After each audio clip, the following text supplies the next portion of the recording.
pop stars. Welcome to another episode of the Wind Down ReWine. I'm Eddie. And I'm Tammy. And how have you been the last couple of weeks, Tammy? Life been good to you? Life been lifing. Let's just say life has been lifing, but I'm rolling with the punches. I'm rolling with the punches. What about you, Eddie? Same, rolling with the punches, just, chilling, trying to keep my wits about me. This Mm-hmm. in this interesting Yeah. world we find ourselves living in. We just trying to stay at that 92%. We just trying to stay at that 92%. Just trying to maintain my 92% Yes. girl. Speaking of interesting world, where do we want to start? I want to start with this great place that's in between Canada and Russia, and it's a state. It's the 49th state, and it's called Alaska. For those of you Mm, that don't know, Alaska is part of the United States. It is a state. it is. Very We much so. here on the lower 48, as they call those that are interconnected, like the puzzle piece, we're the lower 48, but Alaska Mhm. is a state. So, the Alaska summit, that was just a clusterfuck. It was supposed to prove how delusion is a big thing. So I guess, all this is Take going your time. Take your time. it's going towards his goal of winning a Nobel Prize, which, bruh, you not gonna win it. It ain't happening. It's not happening. But he went to Alaska, which obviously he didn't know was part of his own country that he runs. And so he met his master, I guess, Putin, and they talked. And going into this Alaskan summit, it was all, hey, I'm going to end the war and we're going to get this ceasefire and it's going to be done. And then once Putin no Vaselined him, he came out talking a whole nother type of, So basically, all the Alaska summit proved to me is that he really is Putin's bitch. And unfortunately, we don't want to admit it, but the United States is Putin's bitch, is Russia's bitch. Yeah. Where the president stands is where the country stands. Unfortunately, that's just how it works. So as long as he keeps, bending both knees, then Open you that's wide. just yeah, America's bending both knees with him. So, yeah, it's crazy because at the same time or around the same time, I know oh my gosh, why am I blanking on his name? Zelensky. At the same time, Zelensky's meeting with his actual allies in order to discuss the war on their end. And I just want to say, how many of us thought that we would have to make the statement that Europe is on the right side of history with this? Like with everything that Europe has done, um, that they're on the right side when it comes to this war between Ukraine and Russia on trying to help him keep their country sovereign, in a way. N I think I say a lot of times that these things, because the conservative movement is trending all throughout the world, but Europe Hmm. has done a better job of fighting back against it because Yeah, of handling it. their history, every European country at one point has been occupied, particularly during World War II. And I think they remember those grands and, you know, they may disagree about a lot of things, but they don't want to go back to that. And we have never until now had that experience. And so I just think, it is, and to your point, I think it is kind of disheartening to say that we are on the wrong side of this. Straight up. And Yeah. things could have been different if they were, but we're not gonna play the woulda, coulda, shoulda game. But Yeah. it was interesting a couple of days after the Alaska summit that, Zelensky came to the US, but this time he came mobbed up. He came with his crew, you know. He He had said, he said, I learned the first time. I learned the first time I rolled up in here. yeah. Not gonna happen Not again. gonna happen again. He came mobbed up, had the leader of France, Prime Minister of Great Britain, some members of Hmm. NATO with him, the chief officer of NATO, whatever. It's like, now what, bitch? What you gotta say? And apparently, I saw this on social media, so I'm just gonna say apparently or allegedly, but the dude who had trolled him about his suit, who is dating MGT, Marjorie Taylor Greene, her boyfriend, trolled him about his suit, come talking about, oh, you have a nice suit this time. He goes, yeah, apparently I've changed and you haven't. Like, So Zelensky dropping the bombs with the shade bomb. drop, but yeah, so and they said what got this started is that whatever dude Trump has over there sucking off Putin misunderstood Putin, and he said when Putin said, "Yeah, I'm ready for a peaceful withdrawal," but what he meant was he was ready for the Ukraine to withdraw their troops from the part of their country that he wants, Crimea, Yeah. and Uh-huh. when they did that, then it would be peaceful withdrawal. So this is going to continue to go on. And we will see what happens and how it will resume. Speaking of Russia, I know some people don't want to admit this, and I say this on paper, we're still a democracy, but Yeah. every day we're inching more and more towards the oligarchy, the communism, fascism hybrid of a country instead of that Yeah. democratic republic hybrid, federal hybrid that we had and we had touted for 250 something years. We're going towards that oligarchical, communist, and fascist type of rule and country. Nothing points that out more than Intel, the United States government. Now owns 10% of Intel. So I just want to know, okay, so are we going to use this to fund the science? Like, where's this money going to go to? And Intel is owned by Ellison, whose son just bought out Paramount. So let's just, connect the dots, if you will. Yeah. But, and so some people, for those of you who don't know, Tammy told me that we have to explain these things. So communism is when the government, hey, I learned, I listened. Flow with it, like, cause it's true. Cause I'm telling you, somebody was like, "What? That? Wait, what? Like, can she at least get some explanation? Like, we need a baseline to start with. So Yeah. go for it." Communism is when the government owns the means of production. Mm-hmm. So about All of them. 10% of Intel, that trends us more towards communists. Now, I want to know what this is going to do. And let's just keep it a buck. The United States government don't own shit. That money is going to Trump. Somehow Trump owns 10% of Intel because it also came out that he's invested over $100 million or bought over $100 million in bonds. And all the bonds that he's purchased are from companies or countries that are directly affected by his policy. So him blowing up and melting down over the Fed and Jerome Powell and interest rates, it all goes back to his bonds. And since he's been in office in January, he's made somewhere about $3.6 billion through his stupid crypto and whatever other grift he's done. So with him, it's all about the money. And I would just say that no other president in history, not even the worst ones, would have been able to get away with this shit. And this is what happens when you have one branch of government, 1.5 branches of government not doing its fucking job. Biden wouldn't have been able to do this. We damn sure know Obama wouldn't have been able to do it.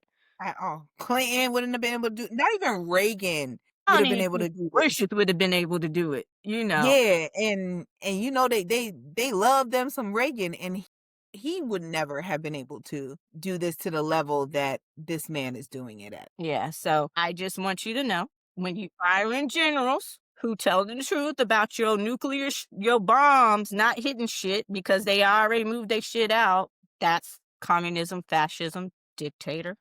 Okay. When you got the FBI raiding your former national security advisor's home for an investigation, and all this is Mm. Project 2025. Amy, what you think? I mean, you really like hit the main points, but I will just say that there's no ifs, ands, or buts about it. We are in an oligarchy. Whenever I have a conversation about what's going on in our government, I always tell people, I said, look, like, we all have our specialties, we all have our focus, we all have our passions. And one of my focus and my passions is politics and government. Like, that is. So yes, I'm going to be more knowledgeable and have a lot of opinions that is based in facts and data than other people who, just speaking just to speak. When you don't know what an oligarchy is, you Rule by have the this rich. mind. Sorry. Huh? Yeah, Yes, yes. rule by the rich. Yes, when it's a small group of the richest people who are running our government, and these are people who don't want to have a government position. These are not people who ever want to be president. They don't want to be in the Senate. They don't want to be in the House. They don't want to be a judge. None of that. What they want to do is spend their money in order to tell politicians what to do. Koch brothers, Okay. with the Yeah. exception of Elon Musk, you can even throw Bezos in there and, Ellison, You know, like Mark Zuckerberg, even though people think that he doesn't have power in the government, but he does. That is the reason why he's buying up things and spending his money for his meta. And so I tell people, I said, look, there's no ifs, ands, or buts about it. We're currently living in an oligarchy. There are signs when the democracy fails, and every single sign that I mentioned, the fact that when the military is no longer foreign, walking the streets in foreign nations, but there's walking the streets in your own country, that is a sign that our democracy is failing. When you have it where the president is meeting with people that are well-known enemies of the country, our democracy is failing. All right. When you have it where they're breaking down education, our democracy is failing. These are just characteristics of a democracy. And you can tell when it's failing. And it has failed. It has failed. It's not failing. It has failed. We are in an oligarchy moving our way towards authoritarianism. mhm. Like authoritarianism. And they're not just striving to stop at authoritarianism. They actually are striving for fascism. All right. To have one race, let's be honest, to have one race in charge of everything and everyone else beneath. All right. When I talk to people, I tell them, I said, hey, the reason why they break down education is because you're becoming too smart. When you become too smart, then you can say no Can say no, because you you know what can your ask worth is. questions. Yeah, you know what your worth is. You ask questions. You want clarification on certain things. They don't want that. What they want is for you to go into those fields and into those factories that we don't have. Like that's the funny thing. But what people need to understand is factories is not literal factories. It's also office buildings. Doing that 9 to 5 drone work, mundane work, okay? 9 to 5, going home, sleeping, waking up, and doing it all over again, and not being able to afford to do anything else. And a lot of people are still sleeping through it, or they have this idea because like I was prone to this too, on the propaganda of us being so great and so amazing that we could never fail. And what we see now is that is a lie. Okay. That is how we are in the situation we're in because the propaganda that they sold us from a very young age worked for generations. It worked for generations. And so I say it every single episode since we've been back. I'm traumatized. like, like living through trauma. I am in an abusive relationship with a country that I love. I tell people, I said, I love this country so much. I criticize it every single day Mhm. every single day because I know what it was. It wasn't perfect, but we were still great. And I know what it is now, and I know what we could be. And we're trying to go backwards, and we're trying to go backwards to a time when one race of people were at the top. And the reason why is because it is not my fault. And I'm going to say this. I'm going to get on some people's feelings about this. I'm going to say this. It is not my fault that you are mediocre. Thank you. It is not my fault that you're not smarter than me. It's not my fault that you're not smarter than my people. Okay. It's not my fault that you're not innovative like my people. It's not my fault that you're not survivors like my people.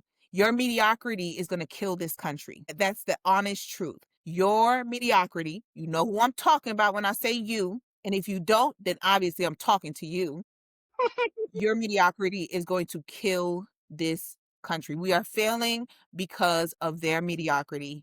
And until everybody starts to realize that certain people are not meant to be in charge, they're in charge through force. They're in charge through force, and that's not how it works. So yeah, yeah. I ain't got nothing to say about the Putin thing and everything. I mean, we saw it in his first term, and we're seeing it again. So there's nothing to say. You knew what to expect when, he went up to a state that he didn't even know was part of the country. You knew what to expect. So I'm not surprised.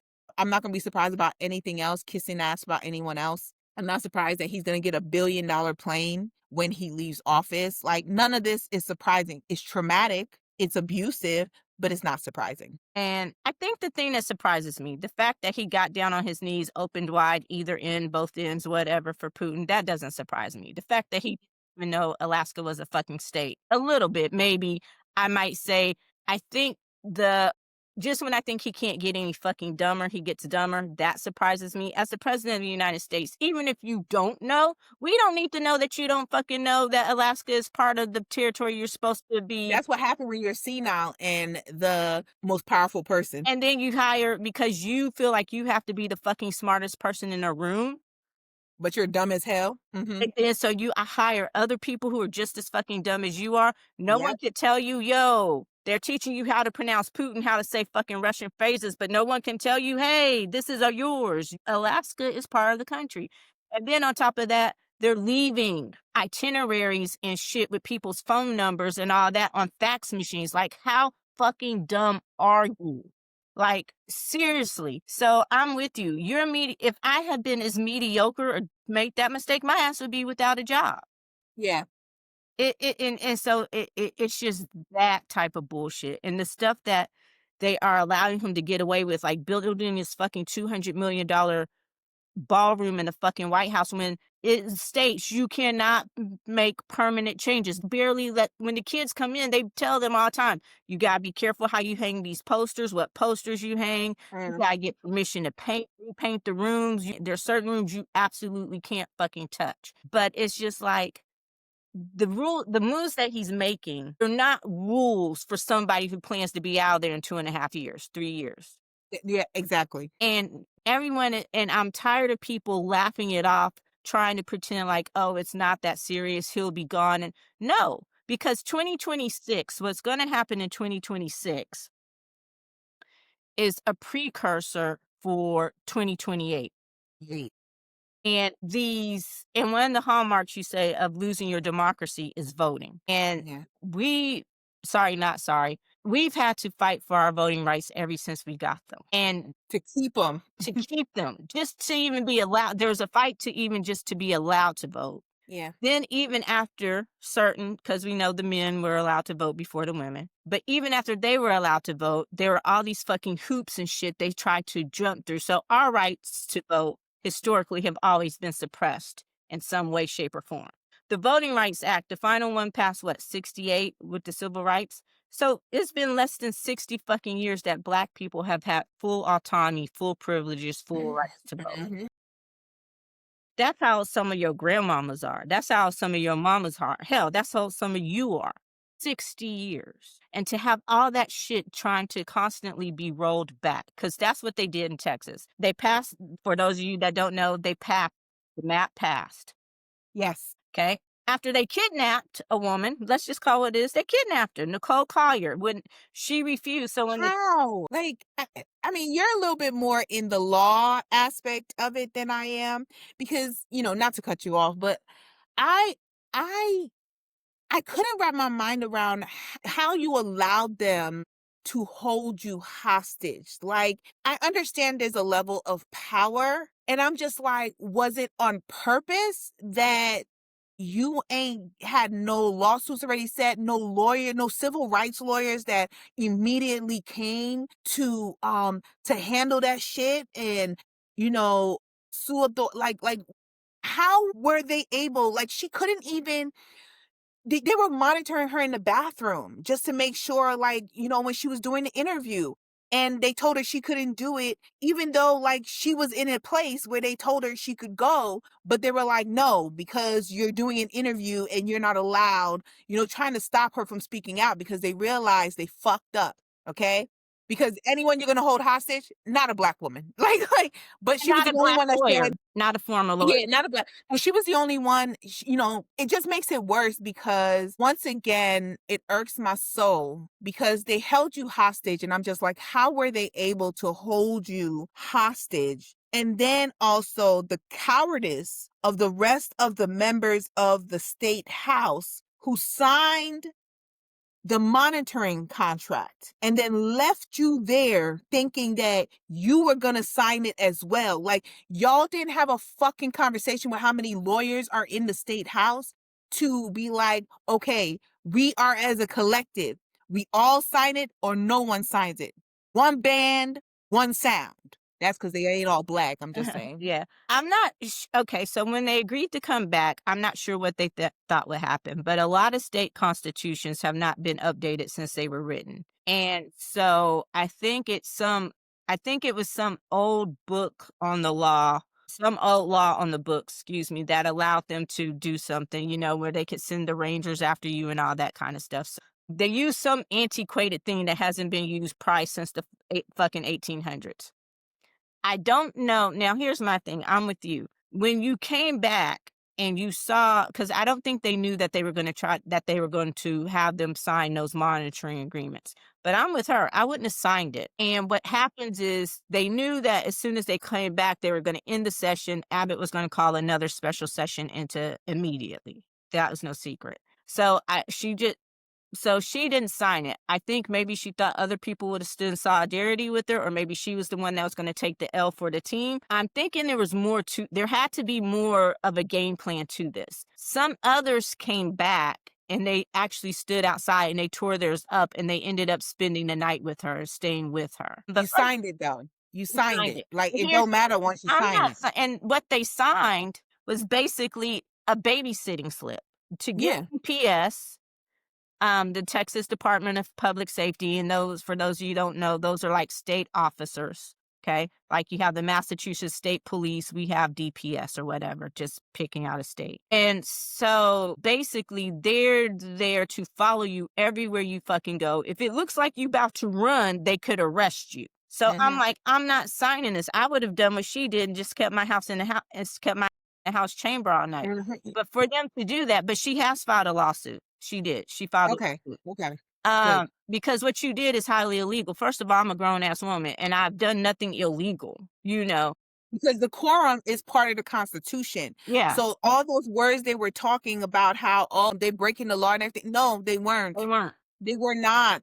Anyone who believed that, you lack that intelligence. Like we gotta get knowledgeable about this kind of First of all, stuff. we gotta get Fox News off the air because way too many people watch faux news, and I've been calling faux news ever since I found out what it was. I watched it once. I watched it once.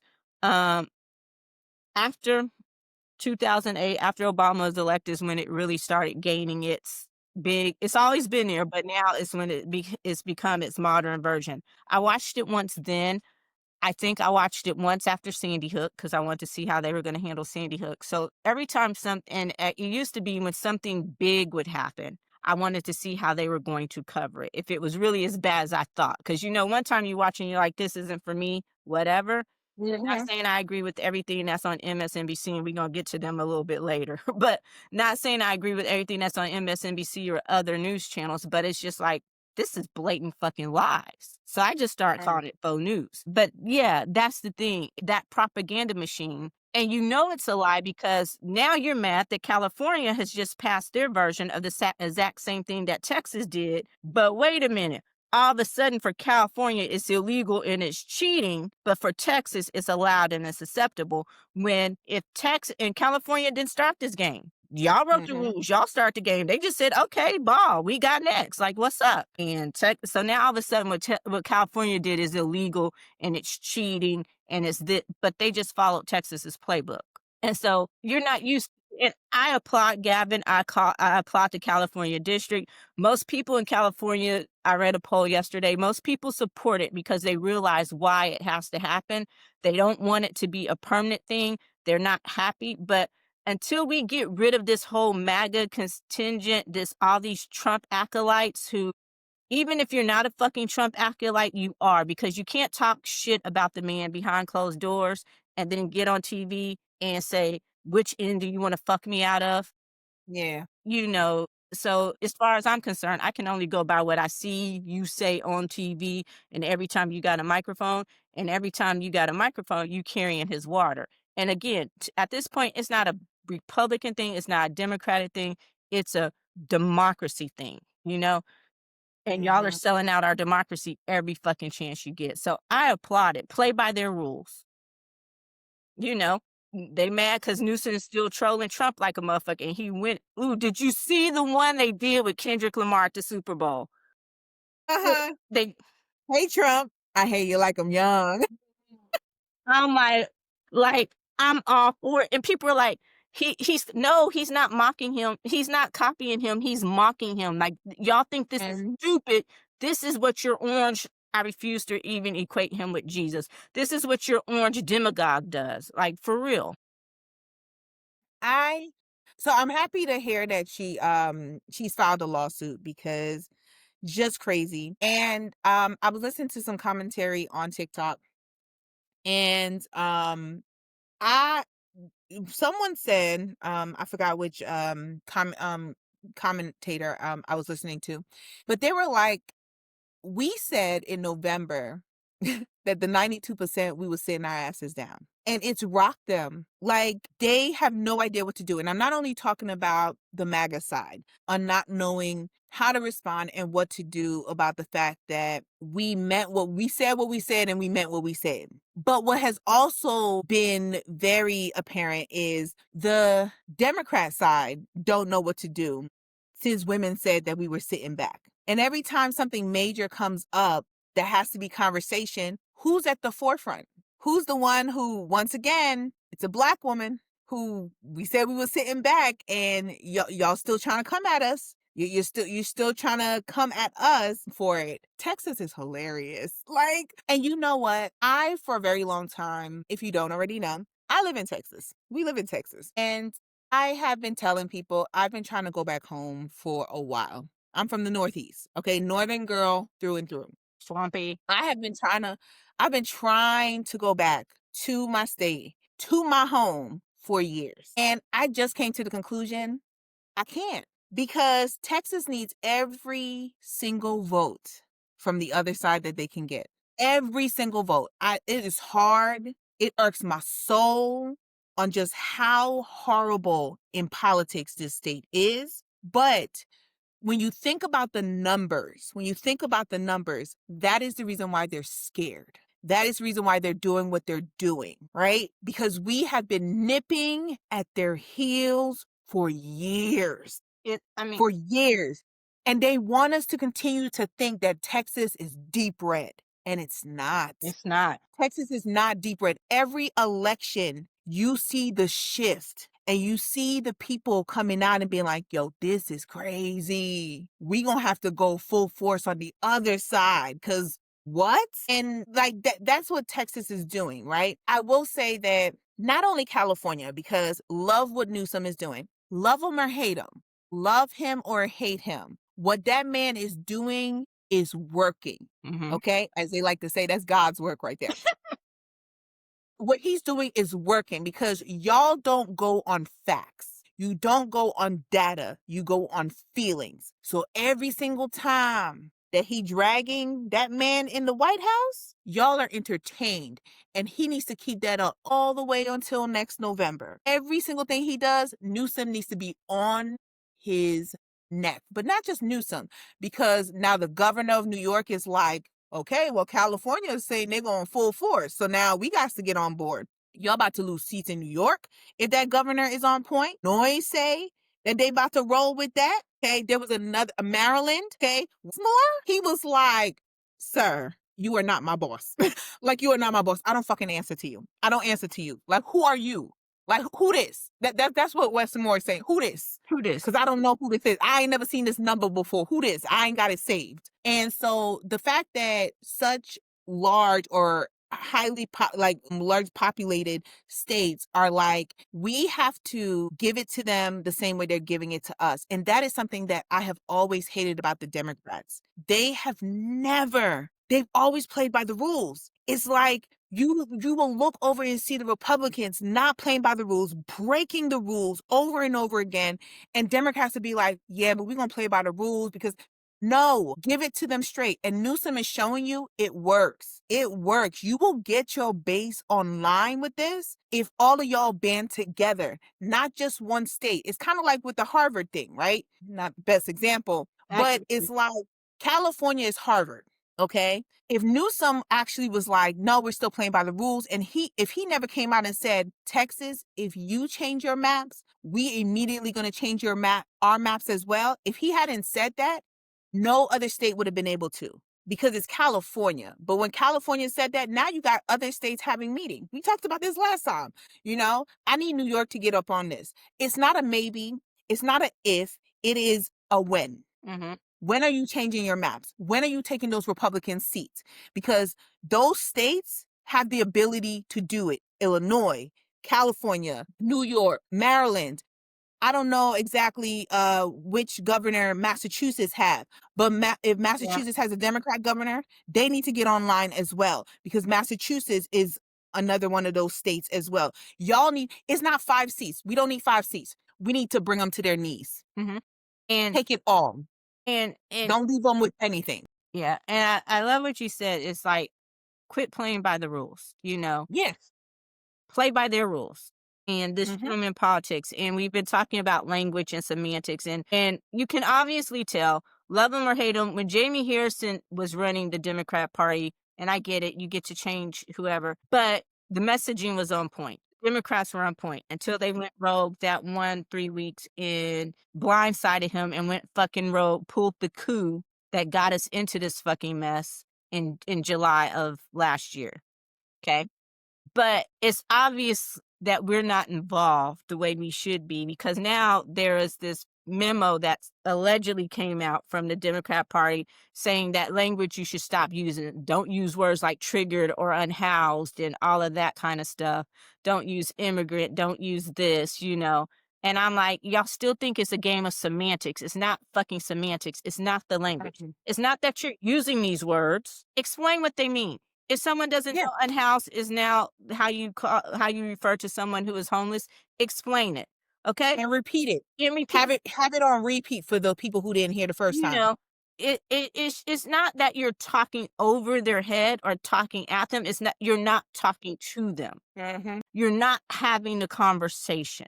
And you still think it's semantics, and it's not fucking semantics. Whoever is running y'all's ops, they're not on the streets. You got one of these fancy firms that is telling you, basically regurgitating Fox talking points, regurgitating mainstream media talking points, but y'all aren't listening to the people. You're still not listening because it's not You're about not in the words. streets. No You're one not in the cares streets. if you used unhoused or homeless. They really don't. Hmm. When I say unhoused, I mean the homeless. It's like y'all don't know how to code switch like a motherfucker. Like, okay, in this group, I might say, when I'm up here talking to the Wall Street owners, the unhoused. When I'm out here on the streets, the homeless. Homeless. Code Because switch. everybody know what that is. You know what that is. Pay attention to Jasmine Crockett. Pay attention to AOC. One of the reasons why they're so popular is because people can relate to them. They can go into any room and talk to anybody and still get their point across and be understood and heard. Love it or hate it. That is the truth. But when I saw that memo, I'm like, whoever is circulating this shit, y'all still don't get it. Pay attention to what Newsom is doing. Don't try to tear him down because he's doing it. Pay attention to what he's doing. Y'all are you're letting the weeds in your traditional Mandani. They love him in New York.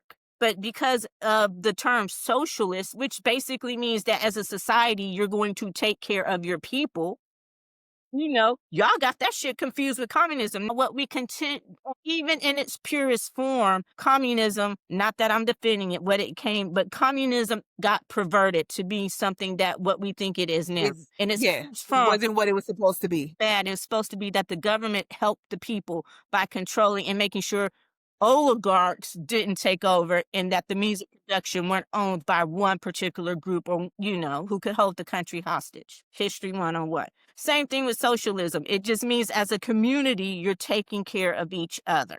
Okay, they got perverted to be bad things, but huh? Can I do a quick example of communism and socialism that people Go real ahead. quick and then you can continue. Go ahead. I explain it this way when I have to explain like the difference between communism and socialism because that they do kind of try to interchange them and make it seem like it's the same. I say it's like the two words equality and equity because we also don't know the difference, Thank you. right? So I look at it as an equality is communism, which means that everybody's going to get the same thing across the board. Okay. So it's like, I need a car to get to my job. You need a house to live in. Everybody's going to get a car. You don't need a car. but you still gonna get a car, right? Everybody's gonna get the exact same thing, whether you need it or not. That's communism. Socialism is equity. You get what you need to be successful. That's what it is. So if you need a car, I'm gonna give you a car. If you need a house, you're gonna get a house. You need to get to the doctor, we're gonna pay for you to go to the doctor. Okay? But I'm not gonna send somebody else to the doctor and they ain't sick, kind of thing. That's the difference. Equity and equality. Equality, everybody gets the same across the board. Equity, you get what you need. You get what you need. It's mainly basic necessities. You get the basic necessities that you need to be successful and survive and live a humane life. And people need to understand that difference. Okay? And then capitalism is a whole nother thing. We're not gonna get into that. Go We're not ahead. gonna get into Sorry. But, so there's Mondami in New York, and apparently they have another version of Mondami running in Minneapolis, and the Democrats are hemming and hawing and shirt telling about whether or not to support them. And I'm like, They're people, MAGA light. thank you. The people obviously want them. Mondami, he has, and I'm sorry if I'm mispronouncing his name, but that he Mandani. Mondani? Okay, Mondani. He has the mandate from the New York state for the people of New York City. He won that Yeah. primary hands down over your boy Hands down. Cuomo. Y'all thought this was going to be Cuomo's big political comeback. They said, "Nah, He carried 4 boroughs. He only missed 1 borough, and we know why. Okay? We carried 4 out of the 5 boroughs of New York. Stop it. So it's just like, but y'all are letting these terms. So if you want to explain something, that's what you need to be explaining, and you need to see what he's talking about. Because from what I've seen on his platform, he's talking about what you're talking about, helping the people, giving them what they need to be able to live in New York City, which is one of the most expensive cities in the fucking world. Not World. the Yes. country, but the world. And if states like Texas, which had always been considered one of the most affordable, is becoming one of the most unaffordable in this economy, in this day and age, it lets you know people need help. When did we stop wanting to help people? It's not my bad. When you want to help the poor, it's welfare. But when you're giving tax breaks to the billionaires and all that shit, It's okay. it's okay. Just business. The biggest welfare queens are the billionaires and the corporations. Like, let's just keep it a buck. So, but having said that, and Gavin can get away with this because California is the 4th largest economy in the world. World. Not the country, the world, which is round for those of you that didn't know. America, so it's 21 trillion for America. I think it's like 14 trillion for China, second largest economy. Japan is 3rd, and then right below Japan is California.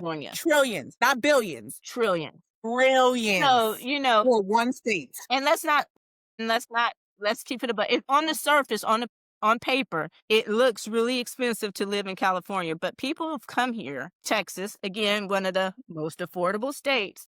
Yeah. Once they've done the math, they said the math ain't mathing, and they were like, they actually have more money in California because of property Yep. taxes, utility bills, all of that kind of stuff. So you may have to pay a little bit more It's more regulated. pocket, but Yeah. everything else here, nah. So, anyway, one of your other hallmarks of democracy that you talked about, the government, the military marching through the streets. What you think about the DC takeover? Lies. Just lies. I will say that I'm talking to some people who actually live in DC. They're only trolling in certain areas. They're only patrolling in certain areas of The DC. black ones? Yes, no, you're right. But even some black neighborhoods, they don't see any military. Depends on the class bracket, right? On if they're patrolling your neighborhood, right? I just want to say, just because you see the military on the street, don't mean that crime is out of control.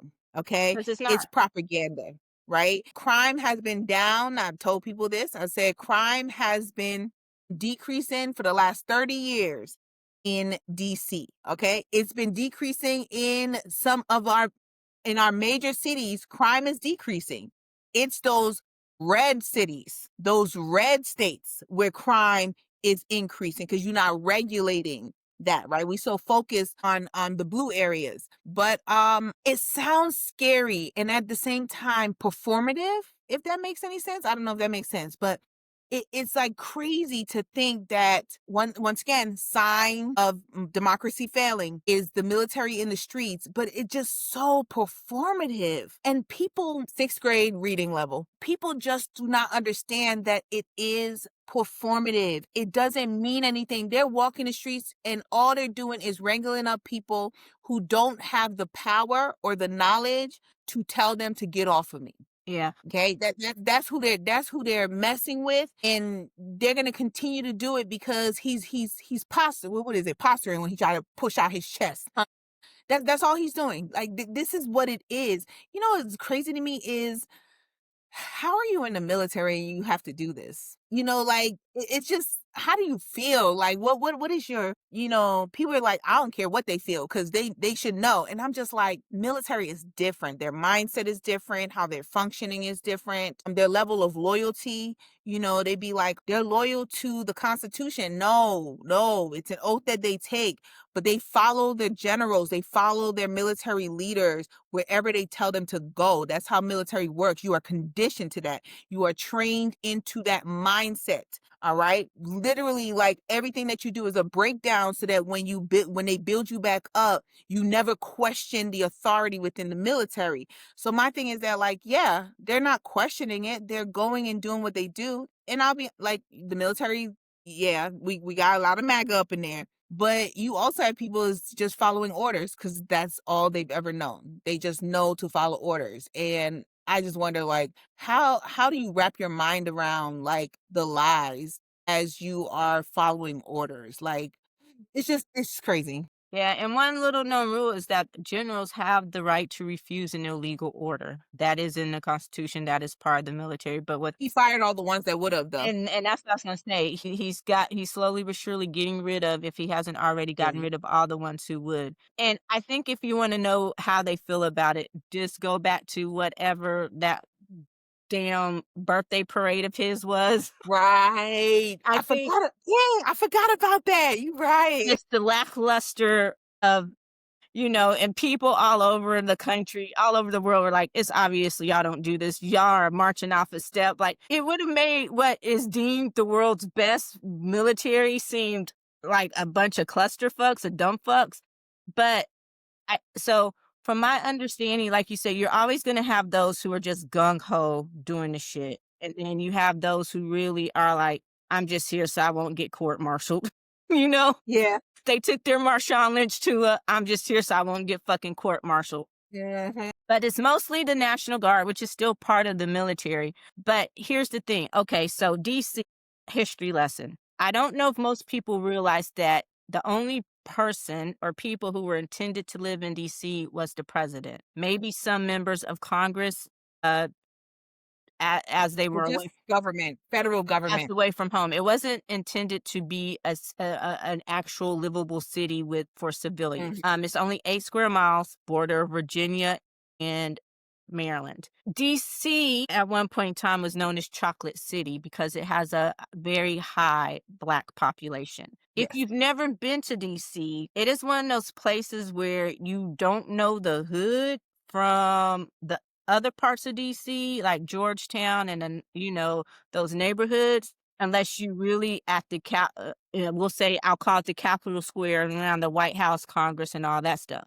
I was Mhm. in DC one time and younger. We were at a club. It was late. Clubs let out about 2 o'clock. We were trying to get a cab, right?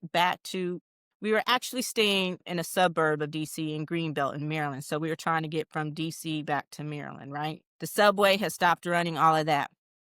Well, Mhm. in the neighborhood they were like, you're not going to get a cab here this late. And from Houston, if you've never seen Houston, I'm like, this is nice. Like what? We were in the hood. Mhm. So literally all we did, because they were right, we weren't getting a cab. I'm like, is it a Black thing? No, it kind of was, but cabs and Black Neighborhood. different story. Yeah. So we turned the corner, literally turned the corner. They were there. You're in Georgetown now. What the fuck? Yeah. So Makes sense. Makes sense. I'm just saying when I said Black neighborhoods, but I also brought that up because, he wants to expand this success story, which if you talk to the people of DC, you watch the news, and please how do I say this? Stop watching so much mainstream US media because you're not getting a true story because it's all sugar-coated shit. But if you Mhm. watch the news, BBC News, other news, read the newspapers, Rolling Stone has been doing a yeoman's job of reporting. So you're gonna have to go to some places where you wouldn't necessarily think you're getting news, but go to those alternative news sources, not all social media either. I'm not saying it's bad, but not all social media. But so this success story where he went and he did his drive-through with the other people. No, he just went to wherever the holding station was for him, gave him some stupid speech, and took his ass back to the White House. He didn't actually go on a drive with the people. Anyway, so his other top 5 cities, see if you can tell me what they have in common, if I can remember all of them. Go Baltimore, for it. Chicago, I want to say ATL. But I know Los Baltimore and Angeles. Chicago are the top 2. There are 5 more cities that he named. What do they have in common? That he's A large Black population. large Black populations. Oakland also. Not only do they have all large Black populations, they also all have Black mayors. Yeah. Ah, okay. Because I know Chicago and Baltimore does. Yes, I And didn't know so about that. and we'll start with Baltimore. Baltimore's crime has been coming down. Brandon Scott has done Is doing a phenomenal job, honey. phenomenal Yes. job in Baltimore. His programs, the crime, it's no longer the city of The Wire. The Wire is still a fire ass show, but that ain't the Baltimore you're Mhm. dealing with these days. Yeah. Done a phenomenal job. Crime is at like an all-time low in that great city, right? Chicago, I there's a special place in my heart for Chicago. Like, I love the Chi, and I hate that it got such a bad fucking rap. And I'm not gonna say they didn't have a small spurt of crime, but let's talk about why. The word gentrification. When you clean up underserved neighborhoods and you move the people who were already living there out so you can move other people in. Ooh.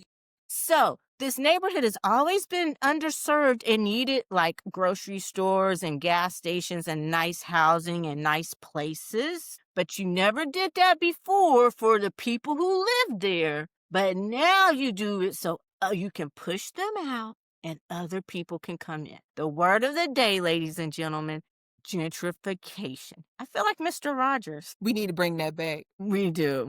So, wait, maybe I should put up here gentrification. Patient. And so they tore down Caprini Green, dating myself, the Good Time Projects, okay? And Mhm. when they tore down Caprini Green, which people still lived in, they didn't have a place for them to go, so they went to other places, and that's what started the crime spurt, gentrification.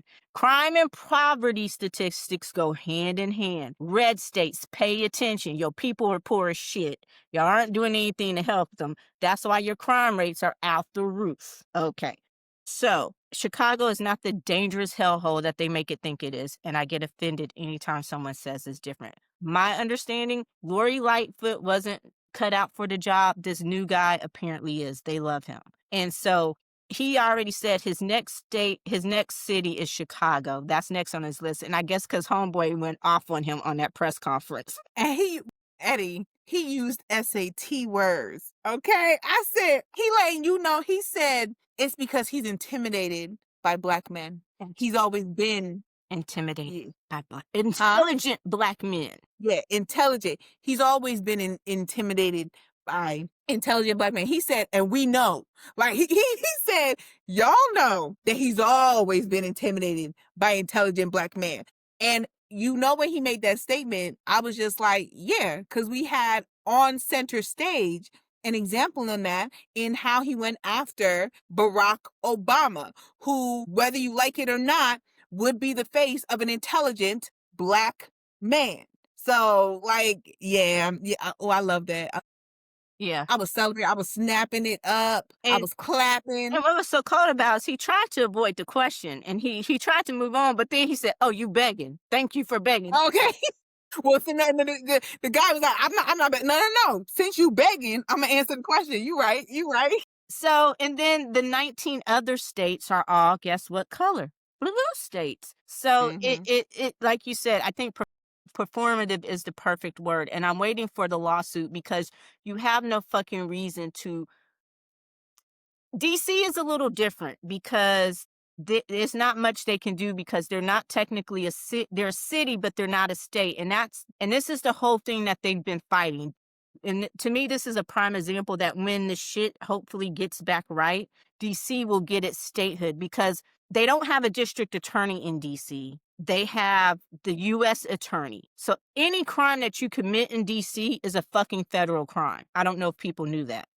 Okay. You're not going to be prosecuted by a local district attorney. It's automatically a federal case because they only have the U.S. attorney. They have the DC Police Department, which is the Metro Police Department. So they're not patrolled by an FBI. And the only reason he wasn't able to remove the police chief is because they took it to court and the judge said, no, she gets to stay in. So DC, I don't want people to think that DC is a natural test case because because they're not a state and I think they only have one representative. It's different. Yeah, it's different. It's a different type of animal. But I hope and I pray that the other cities and states do what they did in California. Follow California's lead, like you said before in all of this. But it's just amazing to me how you think you can see this and you think that it's okay. You hear him say crime and you point out and you look at the cities which have been, at one point or another,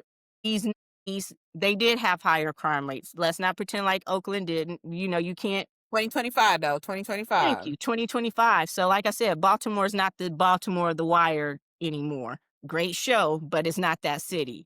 Times have changed. Exactly. So I'll be interested when he tries to take his act on the road, how it's going to play in these other places, I guess is what I'm trying to say. But Yeah. I just hope that people continue to fight back. Speaking of federal, I know the Smithsonian. Did you hear about that one? Yeah, very broad. I don't have the full detail. I know like he's attacking the African American. He's big mad at the Smithsonian because they have woke displays talking about slavery was bad and that should be illegal because slavery was good. It is not my fault that you're mediocre. It's not my fault you fucking ignorant as you stupid. I can't even say ignorant. It's not my fault.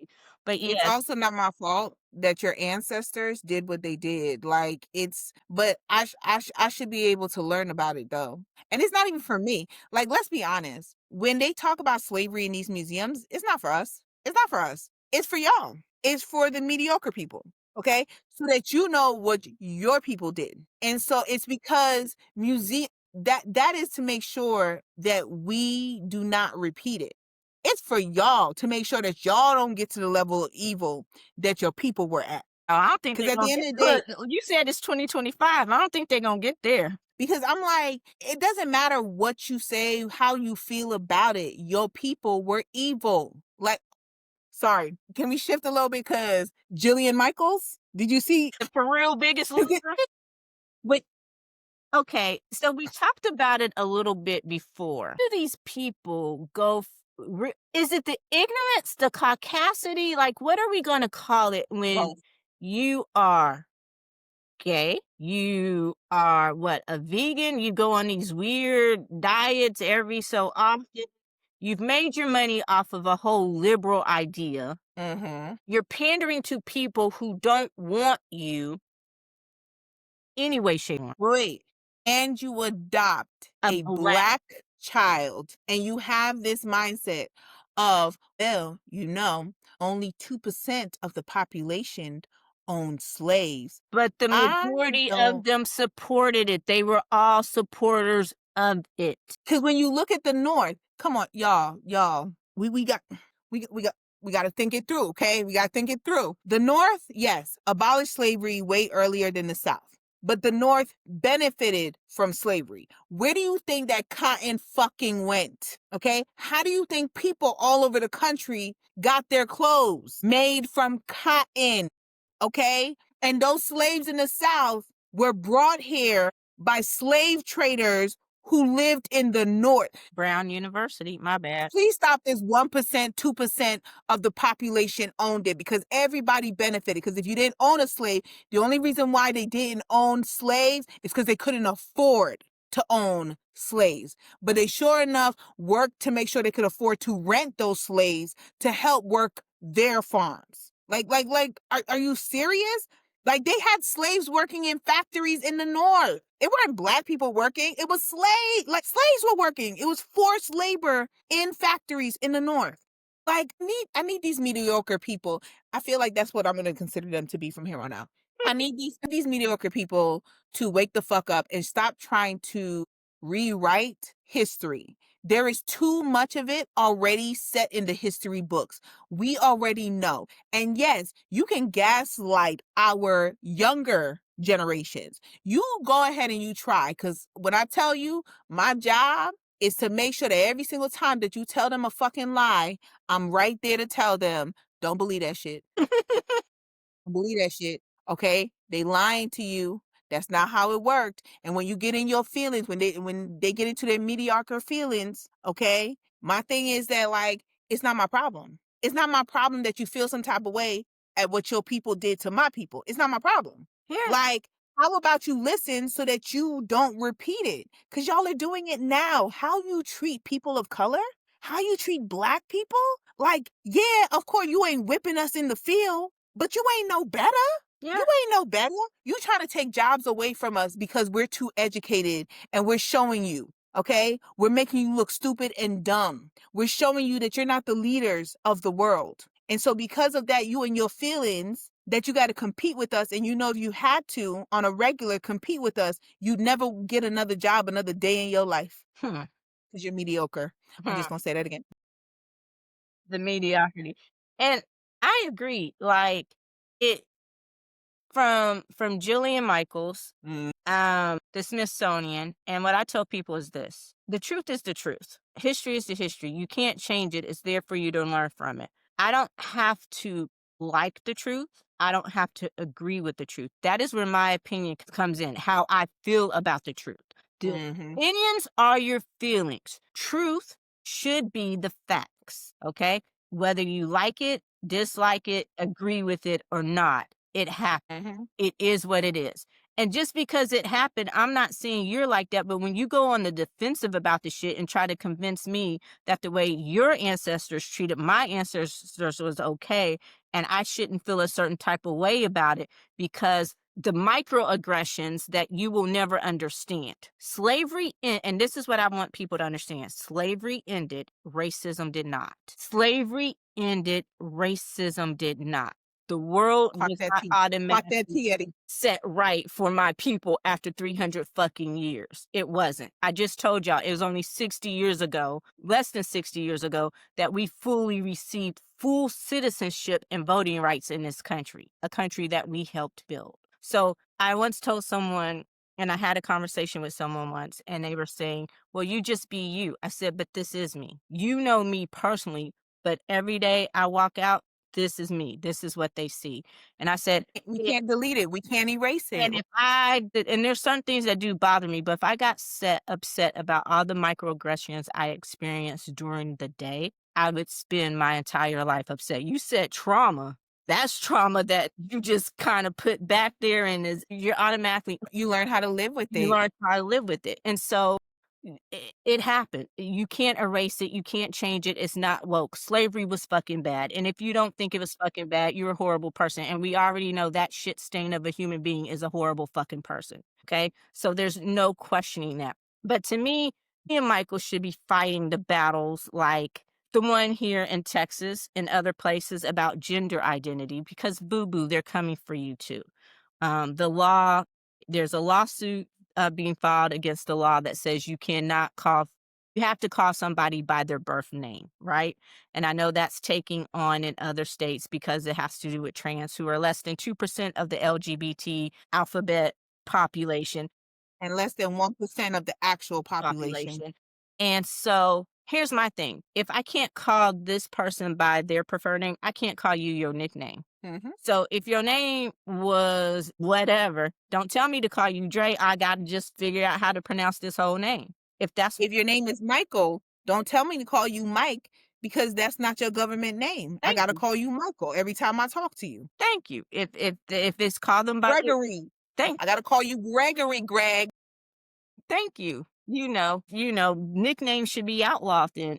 But my whole thing about that law is who is a state, the state of states' rights, the state is not going to be all in your business. Remember when the government shouldn't be in your business, the government shouldn't be in your bedroom. Who the fuck are you to tell parents how to raise their children? You don't want to feed them. You barely want to fucking educate them, but you want to control how they are able to live their lives, how they identify themselves. Ooh, irks my soul. Oh, irks my soul. So, but having said that, a federal judge, surprisingly, you just said it, we live here in Texas. So I was Mhm. surprised that a federal judge struck down the 10 Commandments, especially Really? coming out of this area. Yes. So we talked about it. And Yes, we did. Texas is a state that had passed one of those 10 Commandments laws. And you learn that when Texas does laws, they try to be as vague as possible, especially when it comes to education. Mhm. Think of it as No Child Left Behind with a little bit more legal backing because it's an actual law. But how you go about enforcing that law, they're just like, Yeah, just do your own thing, but just know at the end of the day, if you you get got to in follow the trouble, law. you're gonna yeah. So with that, the 10 Commandments, unlike Oklahoma, that you had to hang them in your classroom if they were donated. So this group was going around making it their mission to try to donate the 10 Commandments to every school, every district in the state of Texas. Well, a federal judge coming out of Texas, and you know that most of our federal judges and all that here are very conservative, said it is a blatant violation of the First Amendment. And I'm like, okay, so someone asked me, what happens if this goes to the Supreme Court? I said, if they take this to the Supreme Court, even though we know this court is illegitimate by most counts, I think if they ruled opposite or overturned that ruling, it would seal their illegitimacy because this is one thing that you can't kind of black and white, you know. This is, and they've had some pretty crazy ass rulings, but sometimes you could kind of say, well, maybe there wasn't a lot of clearness in the Constitution, like the way they skirted around the 14th Amendment issue. That was yeoman's work. That they walked the tightrope Yeah. on the 14th. But this one, it's right there in black and white. How can you not? How could you overturn that?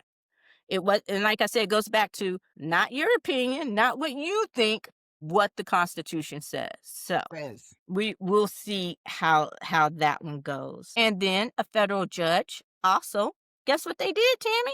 What Shut they down do. alligator Alcatraz. Oh, I did hear about that yesterday. They said they I got did. 2 months to shut it down. Like, first, I Mhm. loved how they did it though. No more detainees, right?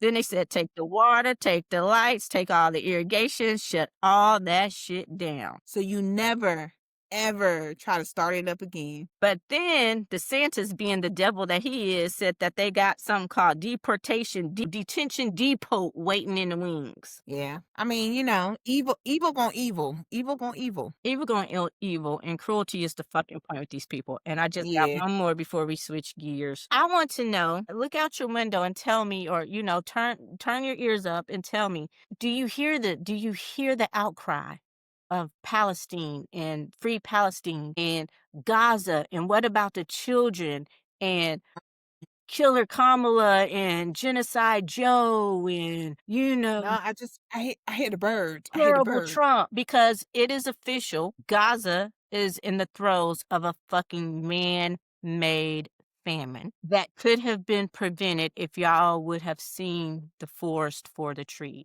And if you had not given into this social media, what's trending at the moment mindset that a lot of people have, thinking that one issue is bigger than the other. And again, it is part of the plan to occupy, which Netanyahu and his entire cronies have said that is their goal. They are going to not stop till they have fully occupied Gaza. And Cheeto Man has been silent about it because he don't give a fuck because he wants some tacky ass golf court on the beach there with his name on it in that fake ass gold plate that's probably going to tarnish and turn your fingers green, but that's neither here nor there. And I know we have different opinions about this person, but there's one person I'm going to call out because I think she did a hell of a lot of damage, and that's Rashida Tlaib. You were so loud and proud, and this was your issue during the election. This is why you could not support her.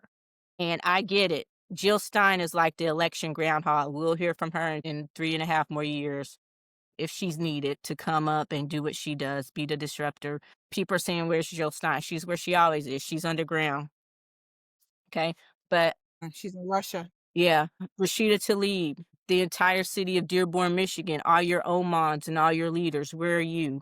Y'all were loud and proud, front and center stage. And now that your people are legitimate, not that it wasn't legitimate before, but now that we're in this situation, I hear nothing. I hear crickets. And that is really pissing me off. You know, it's a heartbreaking thing when you see the United States is at the forefront of what has happened to the Palestinian people as well as to Gaza, and just Palestine in general. We have definitely played a major role. You know, you gave a shout out to Rashida Tlaib. I want to give a shout out to another country who has definitely helped in Israel doing what they're doing. And I want to give a major shout out to Great Britain. Okay. Major shout out. Salute to you. Because while, yeah, you would like to think that you can lay this all at our doorstep, but you right next door. You're our neighbor. You right next door. Okay. And this blame is going to stretch over to your porch. Because, and Okay. I agree. I'll let you finish. Yeah. Yeah.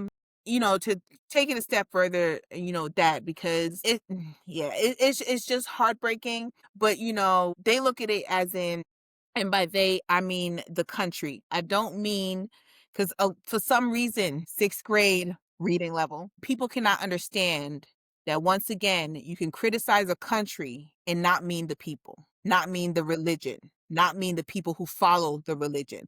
I'm not talking about the Jewish diaspora, okay? Diaspora, if you don't know, that means they're spread across the world, okay? Not talking about the Jewish diaspora. I'm talking about the country. Okay, I'm talking about the country. And the fact that they look at it as in by any means necessary, they will die. By any means necessary. We have been bombing them and all of them just won't go. Okay, we can't catch them all through the bombs. Okay? We poisoned them, couldn't catch them all. We shooting them, couldn't catch them all. Okay? So whoever is left, we're going to starve them to death. We're going to starve them to death. We're going to take away their basic necessities. I want to shift in, because I don't know, did you hear about the settlement with Brown and Columbia? So they came to a settlement with the U.S. government. And for Columbia University, you know how now they have to get rid of every markings of diversity except when dealing with their Jewish population. So the Jewish students at Columbia University are still able to have a safe space where they can go, okay? But they have to get rid of anything having to do with their Black students and Hispanic students and Asian students. They don't have that safe space. They don't have that protection, but the Jewish students do. Brown University has also come to a settlement, and they have to get rid of everything having to do with diversity on their campus at their university, but they have to hold a party. They have to hold a celebration of 130 years of Jewish students attending Brown University. Like, so we don't get anything to celebrate who we are in our dynamics. And by we, I'm not only talking about Black people, but I'm talking about other people of color. But they still get everything that they want, okay? They still get the privilege. And it's sad because isn't this what helps anti-Semitism to grow? Yeah. Is these kinds of policies being put into place and people looking and saying, so I don't get to celebrate my diversity, but you get to celebrate your diversity. You get the protection, but we can no longer be protected because y'all are trying to take us out, but you get to be protected. Like So it's a couple things. Going back to the thing, I don't get me wrong, I understand, and the way he handled the whole Israel Gaza thing after the initial attack, Israel's plan for Gaza, how they weren't just good with getting their lick back. It goes back history lesson to Washington's idea of no permanent alliances because your ally is going to do something that you're going to have to follow through on that you don't agree with. And that is to me where he started playing the politics because we all knew who Netanyahu was. He's not a good guy. His own people don't like him. For the record, most Israelis do not, he is their version of Trump. They do not support him. They want him gone. They're protesting him every other day And he's doing everything that Trump is doing here to keep power in there. Israel. So do not think that the Jewish people as a whole, especially those in Israel, support Netanyahu. They do not. Okay. But it kind of goes like this whole idea that we were talking about. Just go with me here. I was explaining assimilation to people and we were talking about forced assimilation. And I said, what's going to happen if you force people to assimilate? They said they're going to become resentful of that culture. So that's what's going to happen to you and your point. You strip everything away from everyone else, but you're just only allowed to celebrate or recognize this one particular subpopulation. That means not in the minority group. Hey, You right. Educate, Eddie. Go for it. Educate, Eddie. They need it. They need it. so this one particular minority group, because they are in the minority, okay? Mm-hmm. They're not the main population of students that go there, so that's what a subpop is. But you are going to cause resentment and you are going to, and in particular, this is going to create a rise in anti-Semitism because it's like people are not going to understand. They're just going to see that this one group. And if we were living in a time where the Supreme Court had balls and these universities had balls and they weren't run by these people who had just corporate mindsets, they would understand what they are doing. And I'm going to say in Earth 1, there's no way any of this would fucking stand. Not at all whatsoever. But since we're now seem to be stuck here on Earth 2, I'm looking for the true California to really just stand up and fight back, okay? And it might end up being the California schools because they know they have the support of their governor because you're trying to go after UCLA, which is the #1 public school in the country, all of that kind of stuff. So we will stay tuned to that. I don't even want to talk about Yes. the Maxwell shit because here's the thing. It all ties back to obfuscate. I can't even say it right today, but obfuscate. That means to keep us or turn the tide away from the Epstein files. All of this shit is covered because they don't want to release the Epstein files. A judge ruled you're not going to use me as cover. I'm not unsealing the documents. The DOJ is the one that has all the real dirt. So if you want to release them, release them. But I'm not unsealing this shit. So anyway, okay. But let's take a turn to the entertainment world. I love the entertainment world. And you know Go what? ahead. My favorite actresses is the Halle Berry. Woman is beautiful. She's about to be 60. And she said something the other day and still looks great. She said something the other day. She said, you can't fight getting older, but it doesn't mean you have to get old. I'm like, You right. You right. so, and she's happy with Van Hunt. She's gone through it, her relationships publicly, even though she's tried to keep most of them private. It's still been some public going on, even with Yeah. her 2 baby daddies. Thought she was found it with Olivier Martinez, and no, but Wasn't it? wasn't it. But Van, he seems to be it. And I'm happy for her. So I think was he husband #1, and then he's Yeah. Yeah. He was husband #1. she was married to David Justice, who was a very popular baseball player for the Atlanta Braves back in the day, girl. And they were like that power couple, and he was cute, she was cute. They're doing that thing. It didn't last, and that's okay. They don't. But this fool, what did you say earlier? The year 2025, David Justice, looking like 2025. somebody's Uncle Cletus, gonna go on a podcast talking about the marriage didn't last because she wasn't motherly, wifely, and she didn't cook and clean or something. Motherfucker, you want the Halle Berry at the prime of her career to cook and clean a house that y'all both can afford to have somebody else to come in and cook and Look, women talk about it all the time, and they say women, you got to listen to women. Men will be your biggest op, okay, and you will be at your peak, and they will knock you up. They will get you pregnant to drop you back down.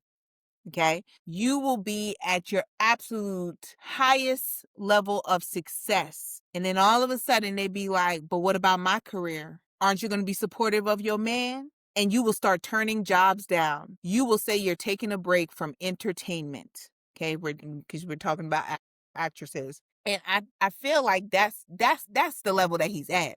But he forgot that, baby, you weren't the star of that relationship. Like, even at your peak in your career, you was never the star of that relationship. Like, people talked about how you got Halle Berry. Ain't nobody talking about how she got David Justice. Like, don't nobody know who you is. Like, you was But to co-starring this in one? day, we know Miss Berry. We know who Miss Berry is. Like, Like, I like, was and he's just trying to stay relevant. He's trying to stay relevant. 'cause I was like, "Is he trying to sell something?" But here's my thing, and it kinda goes back to it reminded me of a couple of weeks ago when we talked about Slim Thug, a motherfucker. I always say his tag name because Yeah. that's all he's good for is the tag name. It's Slim Thug, a motherfucker. But anyway, so I'm like, how the fuck are you still butt hurt over a relationship that ended almost 30 fucking years ago? And you're married. And you're Like, okay, and I get it. You on a podcast, that was probably your most high profile relationship. You were Mr. Halle Berry, whatever. Your ego couldn't let you handle it. For whatever reason, the relationship did not work out, right? There are rumors that you one of the dudes she had to get a restraining order against, whatever.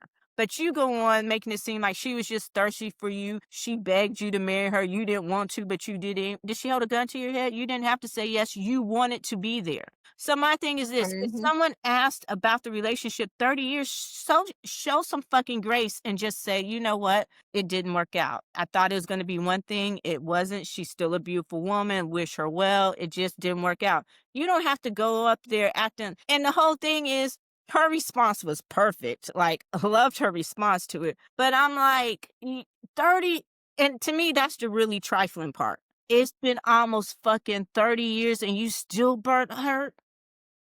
Like, Mhm. That she wouldn't sit there and just take it. so what that tells She wouldn't cook you a meal. thank you. So what that tells me is what you just said.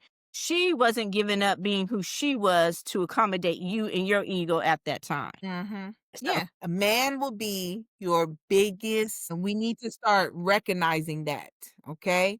If you're at your peak in your career, whatever career it is, and all of a sudden they start talking about having kids, or all of a sudden you get pregnant at your peak, your man is your biggest op. He did that shit on purpose. all of a Okay. sudden, Cardi B is a perfect example of that because every single time she was at the peak of her career, what happened? He knocked her up. He got her pregnant. Every single time. Even when she first tried to leave him, when she was trying to walk away, what ended up happening? He said some sweet words, whispered some sweet words in her ear. They slept together. She got pregnant. She got pregnant and then ended up dealing with him for another couple years this last time it to get didn't out. work though. She's like, yeah, I'm pregnant, but he gone. Yeah, exactly. Exactly. She was like, nah. She was like, and I slept with somebody while I had your baby in my stomach. Sorry. Girl, that new Cardi album, Imaginary Players, the song is out now, but that album gonna be fire. So, Exactly. but yeah, I was just like, "Who the fuck is this?" And I used to be that's back in my braids day. I used to be, but I'm just like 30 years and you still butt hurt over some bullshit. But anyway, and then speaking of artists, you heard about Lil Nas X. He was arrested for battery of an officer and a possible OD. He was found walking down the street in LA at like 6 a.m. in the morning, almost butt naked. He had on underwear and cowboy boots. I guess he was trying to find Old Town Road. But, real talk, I'm sorry. It's not funny, but just the imagery, but the whole situation itself is not funny. I hope that he gets the help that he needs. They are going to actually arrest him on battery, not assault. Last I heard, he was still in the hospital. And so once he was better, they were going to actually process him and all of that kind of stuff. So he's been, I don't know, since the Montero album, he's been, he tried the whole Jesus thing, I think. He had that one song that he said was a gospel song that was kinda weird, and I don't know, it just seems that he's been going through some things, so I hope that he gets the help that he needs and that That he means he doesn't have the right team around him because it's all up to your team. So people don't realize that picking the right people to help you run your career will keep you out of trouble. Is having the right people around you running every aspect of your career will keep you out of trouble. when you start to see that they not where they used to be, or when they start getting into trouble with the law, that's because they got people that, I guess this is going to be my second word of the podcast, who is their op, okay? Because they can work for you and they can tell you in words that they're for you. And I'm just giving him what he asked for. But when you in the streets, in your underwear and some cowboy boots, high as a fucking kite, that lets me know that your team is your biggest ops. And ain't nobody on that team for you. Ain't nobody on that team for you. And so I do hope that he's okay, but I also hope he need to fire everybody that work for him and start hiring people that's willing to tell him no and willing to lock him up if need be, so that he don't end up in this situation again. Like, that means he fell into the trap of his absolute success, and then he had vultures come around him. He has vultures around him. That's how you end up in this situation. You have vultures who are feeding off of you. That's what it is. Yeah, Sad. I hope so. And speaking of teams, I'm going to let you take the lead on this one.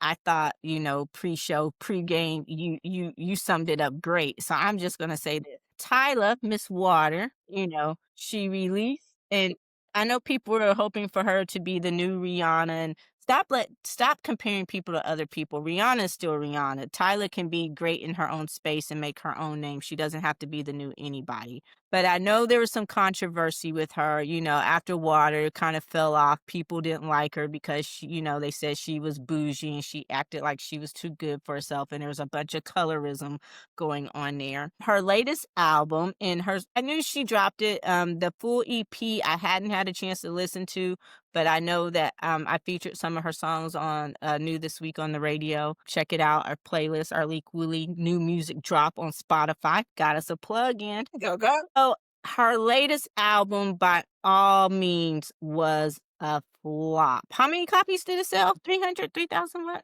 3,000. Not 300,000, but 3,000. 3,000. Tammy succinctly, okay, that one y'all just gonna have to look up. All right. I'm tired of explaining right now. That's the SAT word. That's the SAT word. That's the SAT word today. I can't do all the work for you. Look it up. Yeah.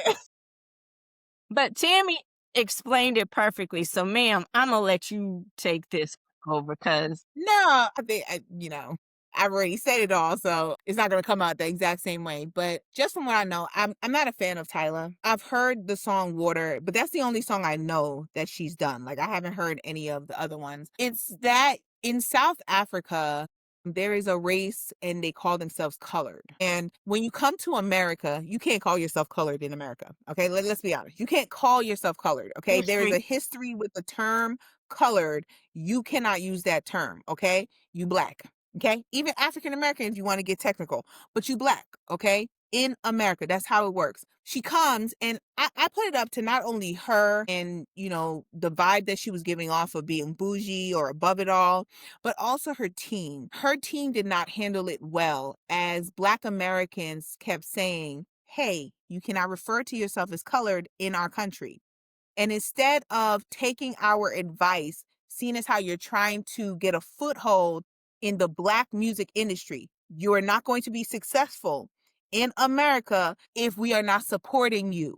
Okay, like that's just a fact. Instead of them doing that and listening to us when we tell them, stop using that word to refer to yourself, like, we understand that you explained that in South Africa, that's how it goes. That's fine. But we told you, you're not in South Africa, you're in America. And so let's give you a history lesson on that. And instead of them following through on that, they doubled down. Okay. And not only her and her team, but then her fans in Africa, in South Africa, wanted to double down, and they started, it started a little bit of a diaspora war, because there was conversation about how ignorant Black Americans are, because we don't know, if that's a culture thing in South Africa, then she should be able to call herself that, because that's how her culture works. Baby, that's not how we work in America. All right. We're not as ignorant as y'all like to. We're not ignorant at all. Y'all are very, I think that in a lot of ways, the Black diaspora, you fall for the propaganda of Black Americans a lot. And we see that every single time that we have to have debates about certain historical lessons and facts. And so that was last year. the whole controversy. She went on the Breakfast Club. Charlemagne asked her directly, and she sat there. Charlemagne asked her a question about using the term colored. She did not answer. She looked back at her team and she stared at her team. And then finally, her team, her manager, whoever the woman was, said, "Oh, can we not have that conversation?" It was a wrap from there. Like, everybody can say that is the moment where we were like, bet, we got you. Okay. Fully understand. Fully understand. And so I had not heard that she was coming out with a new album, but she did.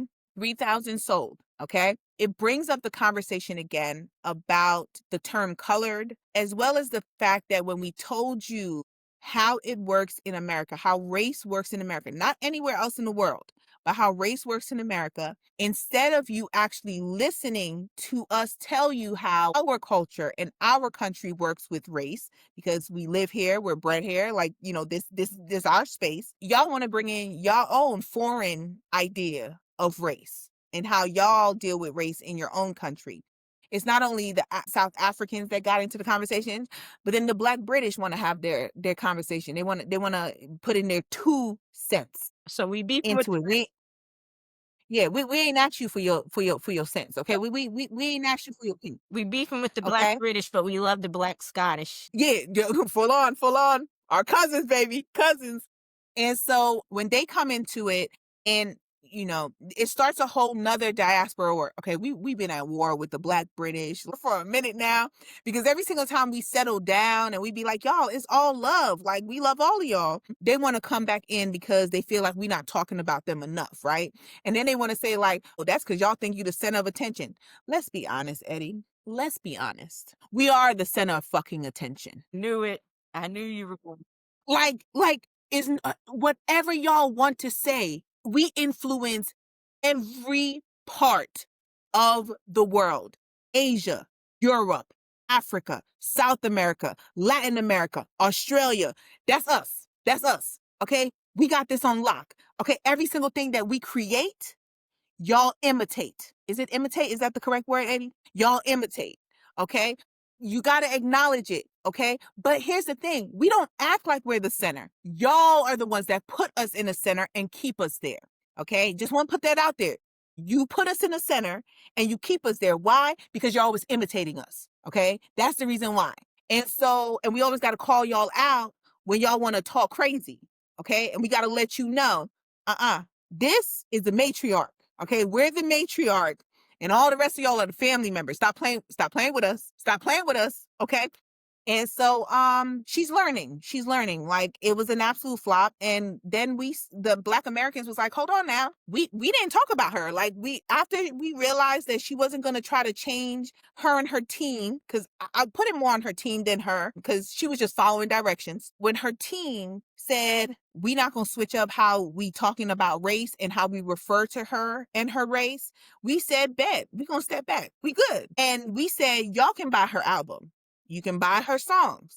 You can support her. And 3,000 copies lets us know that you didn't support her either. And who were the ones who put her on the map and gave her that Grammy? We did. When you talk crazy to us, we show you who's in charge. I just want to put that out there. Like, I may get, people may try to come at me, but at your core, I speak truth. Like I'm speaking facts. Like, however you want to admit it or not, we're the center. And but at the same time, like, we willing to share space. We come stand next to us. We good on that, but don't call us out. Don't call us out, because we may argue amongst each other, but we family. So at the end of the day, we talk about each other, but you don't talk about us. Okay? Like, when you show yourself to be an op, we look at you and be like, okay, you're not family. You on the other side. You a coon. Okay? Like, that's one of the terms we use. So please, let's not have this conversation. Please just educate. Okay. And when you come back to America, when she has that other album, y'all let her come correct. And I bet you she can gain that support again. She is. I will just say, last thing, when the comparison to Rihanna, I understand, like, always want to compare to someone else, right? Because you always have to have a goal. Okay. What goal are you trying to reach? Rihanna did it different because she's always been proud of where she's from. Always been proud of where she's from. But she's also always understood where her success laid. Okay. She's always understood that her success was based in the Black community in the United States. So she would never come out her face and say, I'm colored, or and then double down on it. Nah, she would learn real quickly and be like, you know what, y'all? In my country, where's she from? Barbados? Yeah. I think. Yeah. In Barbados, I would be considered to be colored. That's a race. But here, I'm Black. And keep it going. I got Black children and I got a Black baby daddy that I love. And she would keep it moving. And that's the mistake that is made. And I need the Black diaspora of other parts, the African diaspora. I need y'all to understand that. I need y'all to understand that when you come to the United States, because you all strive for success in our industry. Like, this is the peak. This shows that you have arrived. And so when you want to do that, you have to know our history. You can't call us ignorant and want our money. Like, you can't. You just can't. And want to be successful. Nah. Target learned. I'm just sorry. That is so true, and I love what you said, and to hit on that, we gonna get there. And like you said, we were talking about triggering and words you can't use. It triggers, and it's triggering for Yes. us because of our history with the word, and it goes back to that other word I used, that big word, assimilation, adapting to one's culture. You are somewhere, there's a natural assimilation process that takes place. Now, I could say there's some things I would never adapt to. If I went to stay in South Africa for a long period of time, no, I would just tell them, don't call me colored. I am Black, I'm African American, because I'm from America and I'm Black, and now I'm living in Africa. So that's the epitome of an African American at this point. Don't call me colored. You know, but I would, and again, if that's how y'all choose to be recognized over here, go for it. I can't tell. I'm not starting a whole revolution on y'all. Y'all have already fought that fight, apartheid, all that shit, whatever, right? All I'm saying is for me personally. Now, if I were famous and that's how they were referring to me in a newspaper, the colored actress, it may piss me the fuck off to no end. But at that point, I would just have to go with it because that is their culture. Does that make Yeah. sense?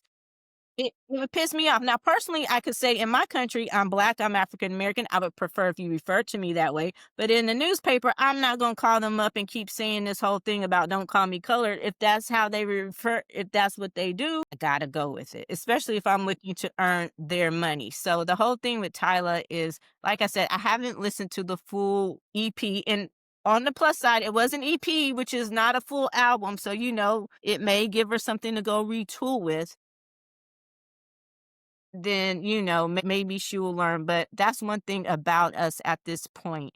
And I hate that we pick and choose how we do it. We are very selective when we band together about how and where we spend our money. And I'm Yeah.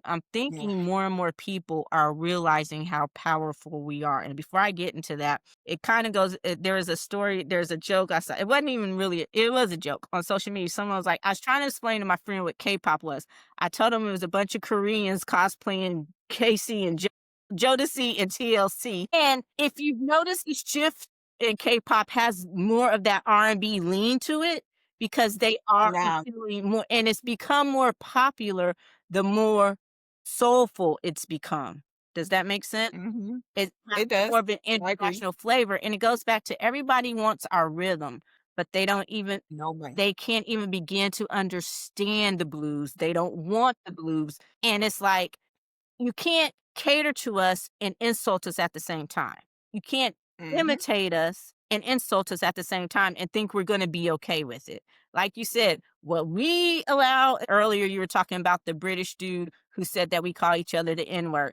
It's a family thing. Love it, hate it, whatever. Again, how we interact with each other here in the family of this great big ghetto ass hot mess of a country of ours is how we interact. We family. Y'all on the outside, because we band together. Look, again, you do not want American Black Twitter, social media, TikTok on your neck. You don't want it. We take you out every time. You just don't want it.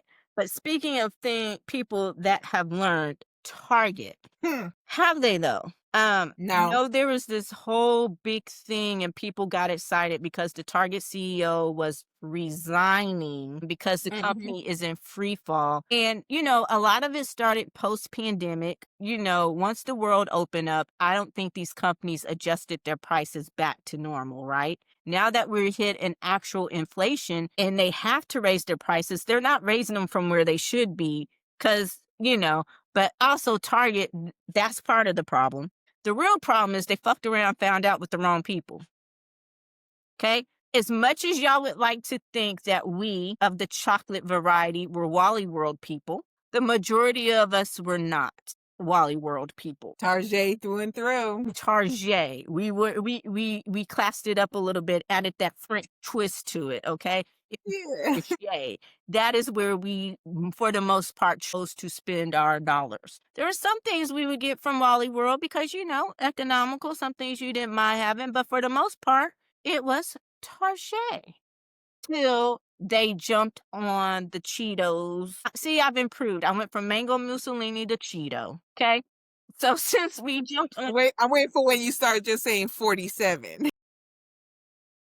when we jumped on Cheeto 47's, they jumped on Cheeto 47's bandwagon and got rid of the DEI programs. And I think like these universities, they are going to find that kowtowing to the bully, or they found out that kowtowing to the bully is not the way to go. And especially when most of your customer base was minority, okay? Not just Black, like you said, but minority. When a lot of your brands that you had hyped up, Target was the DEI brand, creators, influencers, not just creators and influence, but Collaborators, they collaborators, collaborated. new brands, especially by women, people of color. They knew that they could sell to Target. They were getting a lot of shine and a lot of love from Target and a lot of collaboration. And when Target just all of a sudden made this shift to appease this asshole, these people couldn't necessarily drop their contracts because they still had contracts with Target, but it hurt their brand. And so it's going to look at like, are we going to want to continue to collaborate with them when this contract is up? It hurt them from the aspect of they lost a lot of the in-store dollars because, hey, the economy is tight. Like shit. 12 billion. They lost 12 billion. Thank you. And now it's like, okay, now that I'm even more aware and conscious of where I'm spending my money, am I going to want to spend it at Target? And the answer was no, not for us. And they found out, hey, the people we are insulting, yet trying to cater to, they were our biggest fucking customer base. It wasn't the Lululemon moms like we thought.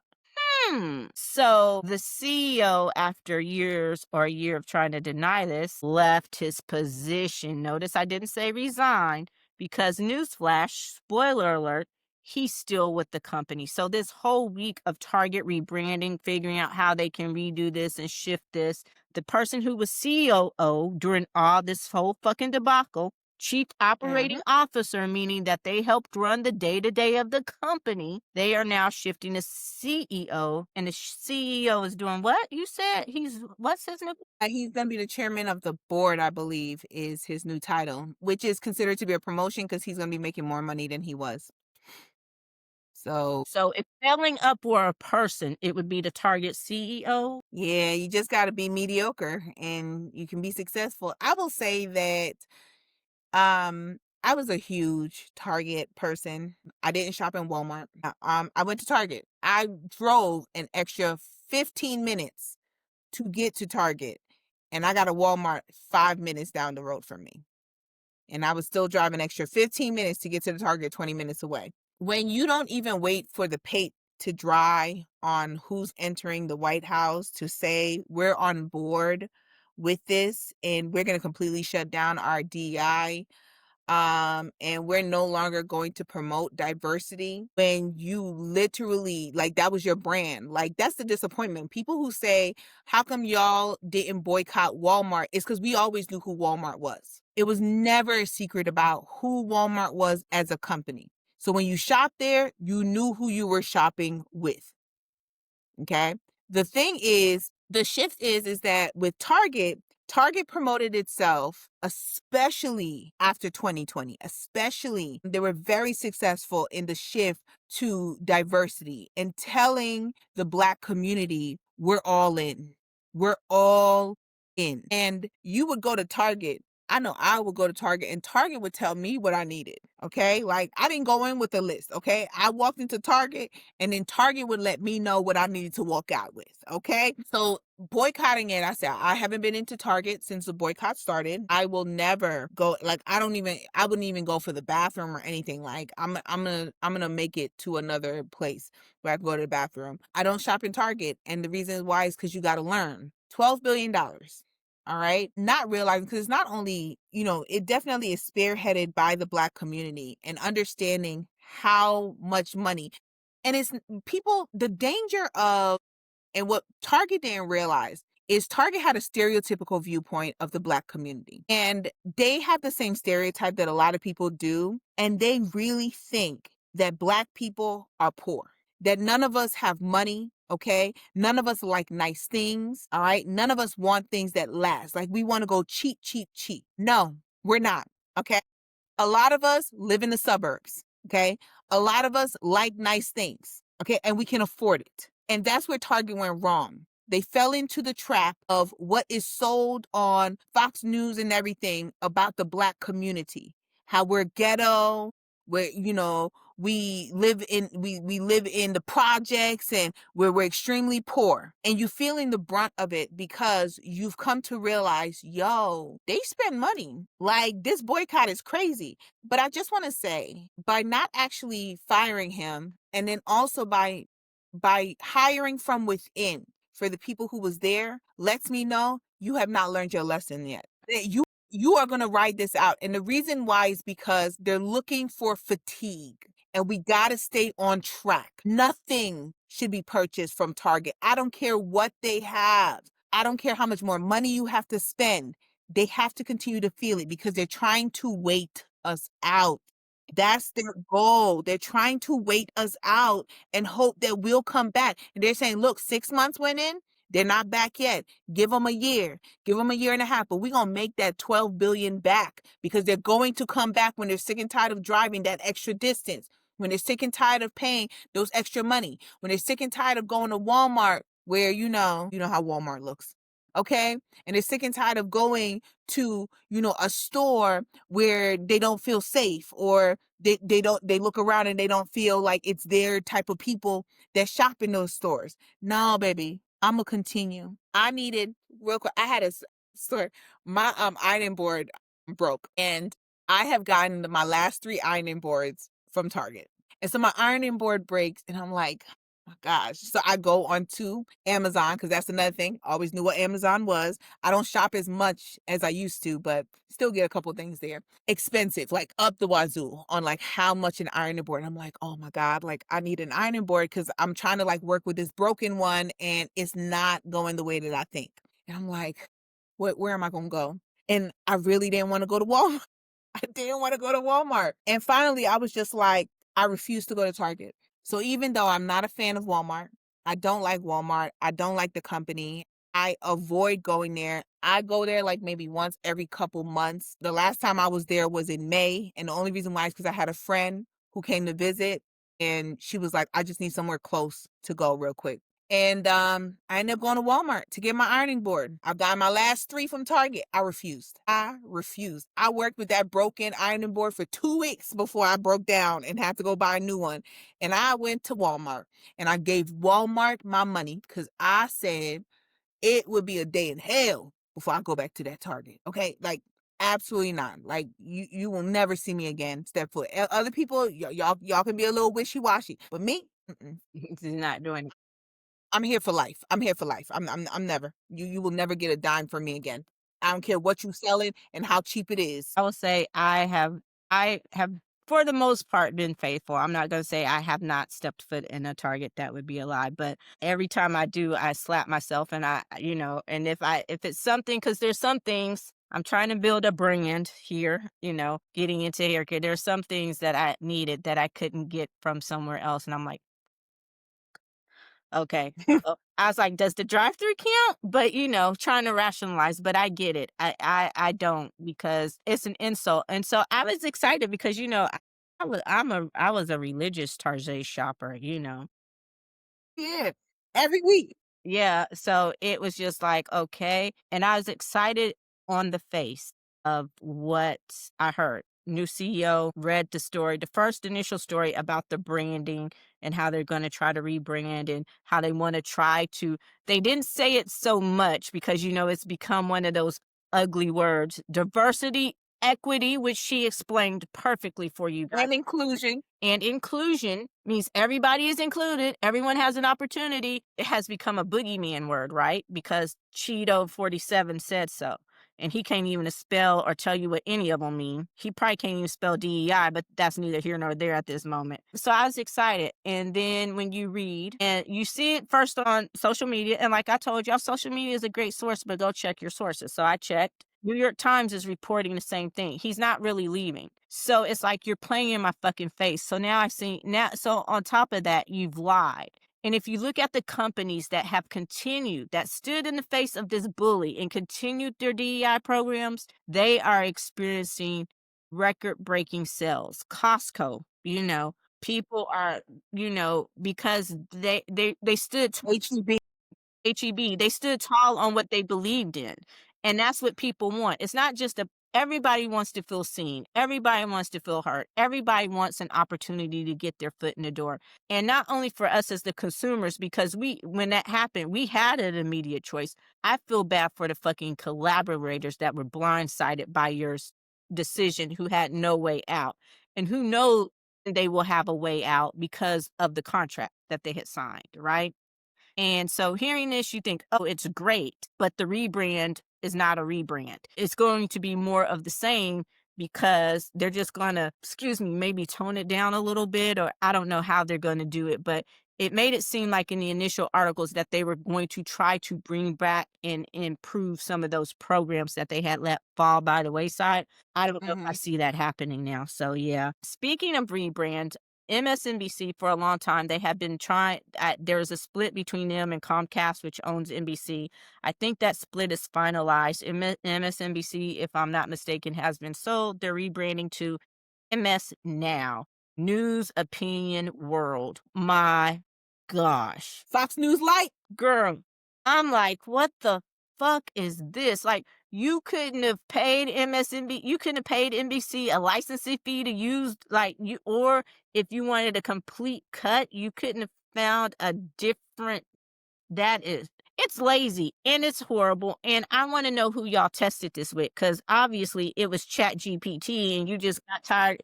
They typed it into Chat GPT and said, yo, give me some new names for my company. And you got tired of, and they're like, oh, okay, that'll. No, they tested it with the audience that they ultimately want. And so I knew that MSNBC was in the toilet when they fired Joy Reid, canceled her show, and then Joe Scarborough went down to kiss the ring, was being dragged, lost thousands of audience. He lost over half his Thousands. audience, and he still hasn't Huh? gotten that. He lost over half. Yeah, his and audience. hasn't gotten them back, and you still fucking have a job. That's when I knew. I said, never again. You will not see me watch that. And the thing is like, there are some amazing commentators, amazing journalists who work at MSNBC. And it's sad because I'm like, no, because when they should have gotten rid of their MAGA light people, they decided against it. They decided against it. They decided, hey, we're going to keep them no matter how much watchers and audience they lose. We're going to keep them because they're like, we have to be where the money's going. And right now, the money's going MAGA. I'm going to tell you right now, that money ain't going MAGA. That money ain't going MAGA. Yeah, you got people talking about it, but people ain't watching. Here's the thing. They don't watch no. I think the thing that politicians and corporations don't realize is that the true MAGA base, you're not going to ever get them because Ever. there's nothing that Cheeto 47 can or will ever do besides die that will turn them off of him. And even then, they'll probably try to make him a fucking martyr. Okay? He is their hero. So you are not going to get them. So if you're appealing to MAGA, stop. The Republicans with common sense, they know they've already started to make that switch. Okay. The ones who are still just on the cusp or on the bubble. So stop trying to appeal to those people. Like I said, it's trying to choose a side. And I think too many people are still trying to play that line. And Yeah. in game with Target, playing, you don't realize who your true audience are. It's not like we said, it's 2025. It's not 1985. It's not 1995. You don't know who your customers, who your brand really is. Not who you want it to be, not who these PR Mhm. firms are trying to tell you it is, not who you think it is, but who it actually is. Actually is. Like, come out your glass ivory tower. Stop looking to all these people because they're your ops. They're setting you up for fucking failure. If the fact that in over a year or almost a year, this man keeps bleeding viewership hasn't told you anything, I don't know what will. If the fact that Lawrence and Rachel and Nicole on Deadline are still some of your highest shows, the fact that your best anchor totally eviscerated you after you fired not only her friend and her colleague and one of the best journalists in the game for no fucking reason other than the fact she would never been to Cheeto Jesus or your Cheeto whoever, I don't know what that tells you because based on her ratings, why were you firing her?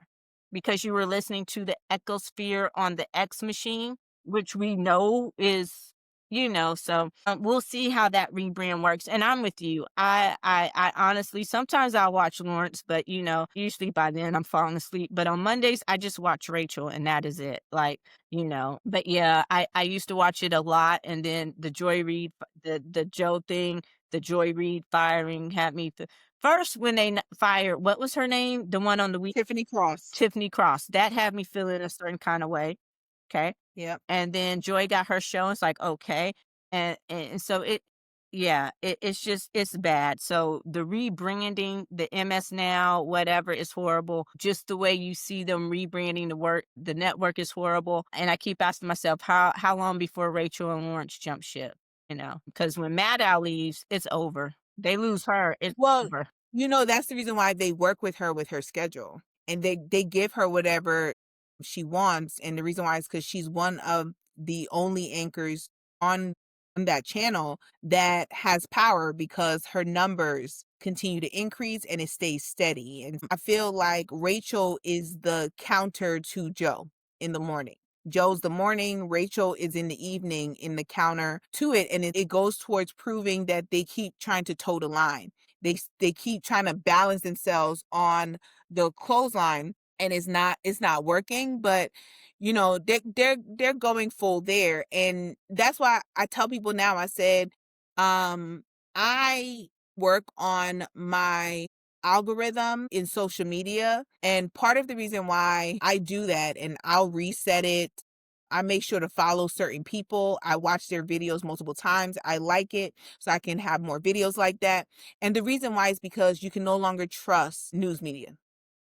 You can't trust mainstream news, So look at, oh my God, Mendy Hassan's Zateo, I think it is. Mendy Hassan, some of the news commentators who are on YouTube are really great. They're amazing on the work that they're doing. That's where I'll get my news. That's where I get, what's going on in politics, because I can't let it go, because I always got to stay informed of what's going on in my government. But that's what I do, because whenever I watch, you know, you know, Rachel's an outlier. She's not the norm. So it's not enough for me to trust MSNBC to continue to watch. I love Rachel, and I don't remember the last time I've watched her. And the reason why is because it would only be her. I can't necessarily, watch anyone else. So I forget Lawrence is to, good. Lawrence keeps it.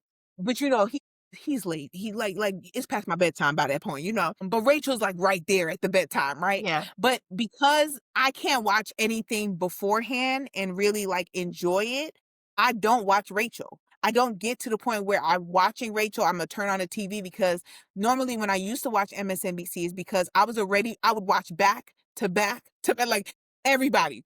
Okay, like I'm starting with Nicole. Okay, I'm getting some Joy in there. Oh my God, I forgot the guy that's in between them. Ari or Chris? Ari, because then Chris comes after Joy. So I'm watching Ari, I'm watching Joy, then I'm watching Chris, then it's Rachel, then I'm watching, Lawrence, and just back to back to hear, how they spin, what's going on in politics. And now it's only Rachel. I love Nicole, but they invite certain people, and I just don't agree with the people that they invite, right? And Rachel's the only one who will call out, the ones that she's forced to put on her show. She'd be like, "Nah, you're not about to come up on my show and talk some mess. Like, we gonna talk some facts." And so it's kind of like I can't watch it straight through. Joy is gone. Like, I was just like, "Nah, I'm good." It's like CNN. I used to watch CNN a lot, and then there's nothing to watch on CNN. Like, there's nobody to like Just go watch and watch Don stay. Lemon. He's a hell of a lot better since he left CNN.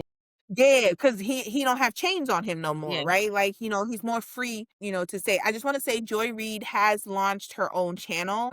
So if you were a fan of Joy Reid and you liked listening to her commentary, she's doing the same thing Don Lemon has done. She's had conversations with Don Lemon in order to see like how he went about it, and she's just launched her own channel. I know she's on YouTube. She has her own website. I'm not sure exactly how the name is, but she has her own website and she's now on YouTube. She has her own YouTube channel. If you want to definitely support her, and let's keep her still giving us what her commentary is, because we need those types of voices way more than we need the mediocre people that is currently still in our news media. Thank you. And continue the rebranding. Someone I don't care about, I've never cared about. You can never make me care about them. Call them the Denny's of this current era. The Cracker Barrel, they are rebranding. Pharaoh. Just the name alone is too much for me. But I will say this, I've had 3 experiences at Cracker Barrel. All 3 of them were fucking horrible. Different Cracker Barrels, different Just one. states. All of them fucking horrible. I can't tell you that I enjoy. Well, the first one we didn't even eat because it was so horrible. Louisiana. Mhm.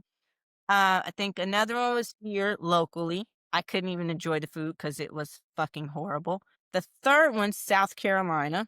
I was on a road trip, had no choice, wasn't driving. I was like, Cracker Barrel ain't my jam, but I ain't driving, whatever. So that one actually got to eat. I walked in and I'm like, what in the lynch mob bullshit is this? And it was dark.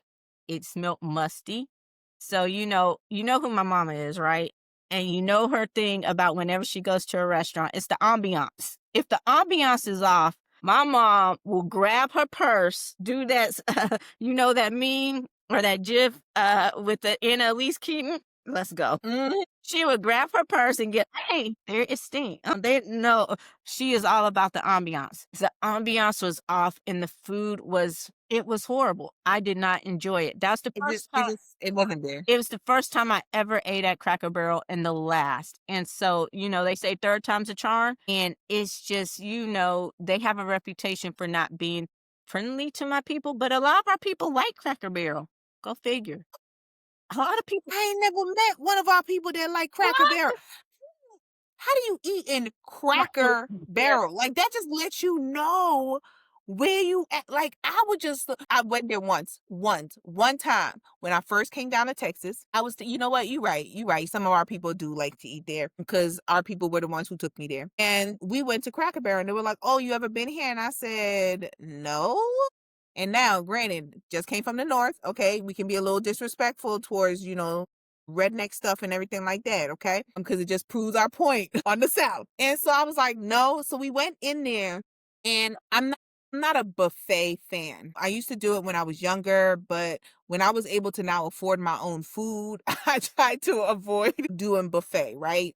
Because people aren't respectful of open food, right? Like, people start doing some craziness. You don't know what's going on with that food that's just out there. And then so ordering the food, and yeah. Yeah, and y'all real big on the gravy, and we don't really do gravy. Like, we don't really do like with the gravy, and yeah, it wasn't a good experience, right? But I will also say, like, I didn't necessarily feel uncomfortable. I was more uncomfortable with the name, right? Because automatically when I see that, you know what it's about. Like, you automatically know what it's about. So it's just being uncomfortable that y'all have taken me to a place I'm like this with this name, I don't feel safe. It's like you dropped me off in a sundown town and was like, "Ooh, it's about an hour before the sun goes down. You should be safe." Like that's what it is. And I keep like I'm checking my rear view because I got 50 minutes. Okay, okay, okay. I got 45 minutes. Okay, we getting close. Like that's kind of like how it is. I don't know. Like I've never been in it again. I've never been in a Cracker Barrel. I've never been in any type of like restaurant like that. Like I barely go to Denny's because I've heard depending on the Denny's that you go to that, you can experience some, racism and microaggressions. And I don't do well with microaggressions because I'll give you a look. Like, I look at you like you stupid. Like you stupid. Like I'll be like we still doing that in 2025? Like why? So I saw the rebrand. I saw how they like, I want to say rebuilt, redesigned, furnitured Remodel. and remodel. That's the word. And I said they need to stop. Stop it. Go back to what you know, okay? Because you falsifying evidence. Like you stop it. You know y'all are not nice enough for this. Well, see, Okay? I was like, the first 2 times I went, I had that stereotypical experience. The last time I went, it was fine. I was not a fan of the food. I didn't Mhm. like all of this fuss for this, it wasn't. So I've never had the need to go back. And the rebrand, I'm like, just hire the guy from Red Lobster, the Red Lobster CEO. People were saying that. They were like, yeah, just get the guy from Red Lobster. Like He'll do it. lean into what you're known for. Right. Lean into what And you're known see, and for. I think you could have that, and it's your reputation. That's the one thing, like they say, your reputation, your name is everything, right? And if your name is trash, then that is going to ruin how people see you. Because you just hear Cracker Barrel, what? No, And you could have the best grits, shrimp, whatever, and you tell me it's crap. I'm No, not going to non-cracker. so I I was just like, yeah, but they were like, they're thinking, they're trying to limit the general store feel in the front, and then they want to brighten up the stores and all of that kind of stuff. And the whole idea is they knew who their audience was. It was the older people. We'll leave it at that, the older Hmm. generation. Well, They're dying. yeah, and they're not spending as much money. So now they want to appeal to young millennials and all that kind of stuff. And I'm just like, so, the rebrands have not, I don't think we've agreed. I think we can all agree that today's rebrands were horrible, except for the rebrand of the Black British, the Black Scottish. Shout out to you one more time. Cousins, baby. Cousins. Did you see that whole thing though? I didn't see all of it. I saw the various clips of it, but it was amazing. The one who looks like uh Sterling K. Brown? yes, yes. Like And swears up and down he don't look like Sterling K. Brown, baby. Yes, you are. You're his Yeah, twin. but yeah. So I'm like, okay, well, there might be a chance for us in Scotland after all. Okay, I got you. Glasgow only. Glasgow only. Got to go to the major city. Got to go to the Yeah, major city where definitely. they I'm at. not for sheep and all that. I'm not hurting no sheep. But so speaking of also cousins, great switch to the sports. Shador Sanders, the Browns named Joe Flacco their starting QB. And so Cleveland has a quarterback problem. They have way too many. Come cut day, don't know how many they're going to keep. And generally, they keep a practice squad QB and a backup in the main QB, Just just 3. So they seem to be hell bent on making Dylan Gabriel their backup. So I am going to go out on a limb and say that they might cut Shador or he might be the practice squad QB. But here's the thing. it's not gonna last. It's not, because he is the most popular rookie in the NFL in a long, long time. His jersey is the number 1 seller. Um, and he can actually fucking ball. Don't let where, and we talked about it, so I'm not going to rehash all that. Don't let where he fell in the draft confuse you about his ability to play football. And I hate seeing that. Dylan Gabriel made the comment likening him to an entertainer. He did his best to walk it back. Shadur even tried to help clean it up for him, said they talked and the comment wasn't about him. But I just think, and I get it, and it's kind of like what we were talking about before. Here in America, we may treat each other one sort of way, but then we get this mob mentality that when you gang up Mhm. on one of us, you've ganged up on all of us. Like Yeah. it's in the family. How I treat my family, how I talk to you, how we interact with each other, what I call you, our nicknames for each other, that's you and me. Let Mhm. somebody from the outside, somebody I don't know, come talking shit. What the fuck? No, What are no. you talking about? And here's the thing. We could be mad. I could be mad at her. We could be like not necessarily vibing at the moment, but I'm like, what the fuck you mean? Like, that's my girl. Like, Because who you just said that the other day? That's me. I'm cousin. Like, who are you? so it's just like, and and when you play, and we kind of alluded to it before about Caitlyn, and yes, we're going to talk about her again in a second. But as a team, you don't have to, and you're grown ass men. All you come from different places, have different outside lives. But when you put on that uniform, like my boys say, you know where I'm going. When you put on that uniform, you family, and don't nothing come before family. Ad lib I in think my I'm favorite gonna movie, Remember the Titans. But so I'm like, even if you don't particularly like him, why are you low key trying to shade him in the press? That's bullshit to me. That's some shady ass shit. Like at this point, you part of the fam, and whatever happens in the fam stays in the fam. think it was permission was given because of how the owner feels about the fact that they drafted Shador Sanders. The owner of the Browns doesn't like Shador Sanders. How he reacts to Shador being on the Browns and his flippant way of viewing him gives permission to players to view him that way. What I need Dylan Gabriel to understand is that the only reason why you were drafted before him is not because you're better than him. There were other things at play on the reason why you got drafted before he did. And I need you to understand that. And I can understand you feeling some type of way about people whispering into your ear and telling you that. Like, I'm sure there are people who are making those comments, but once again, we family.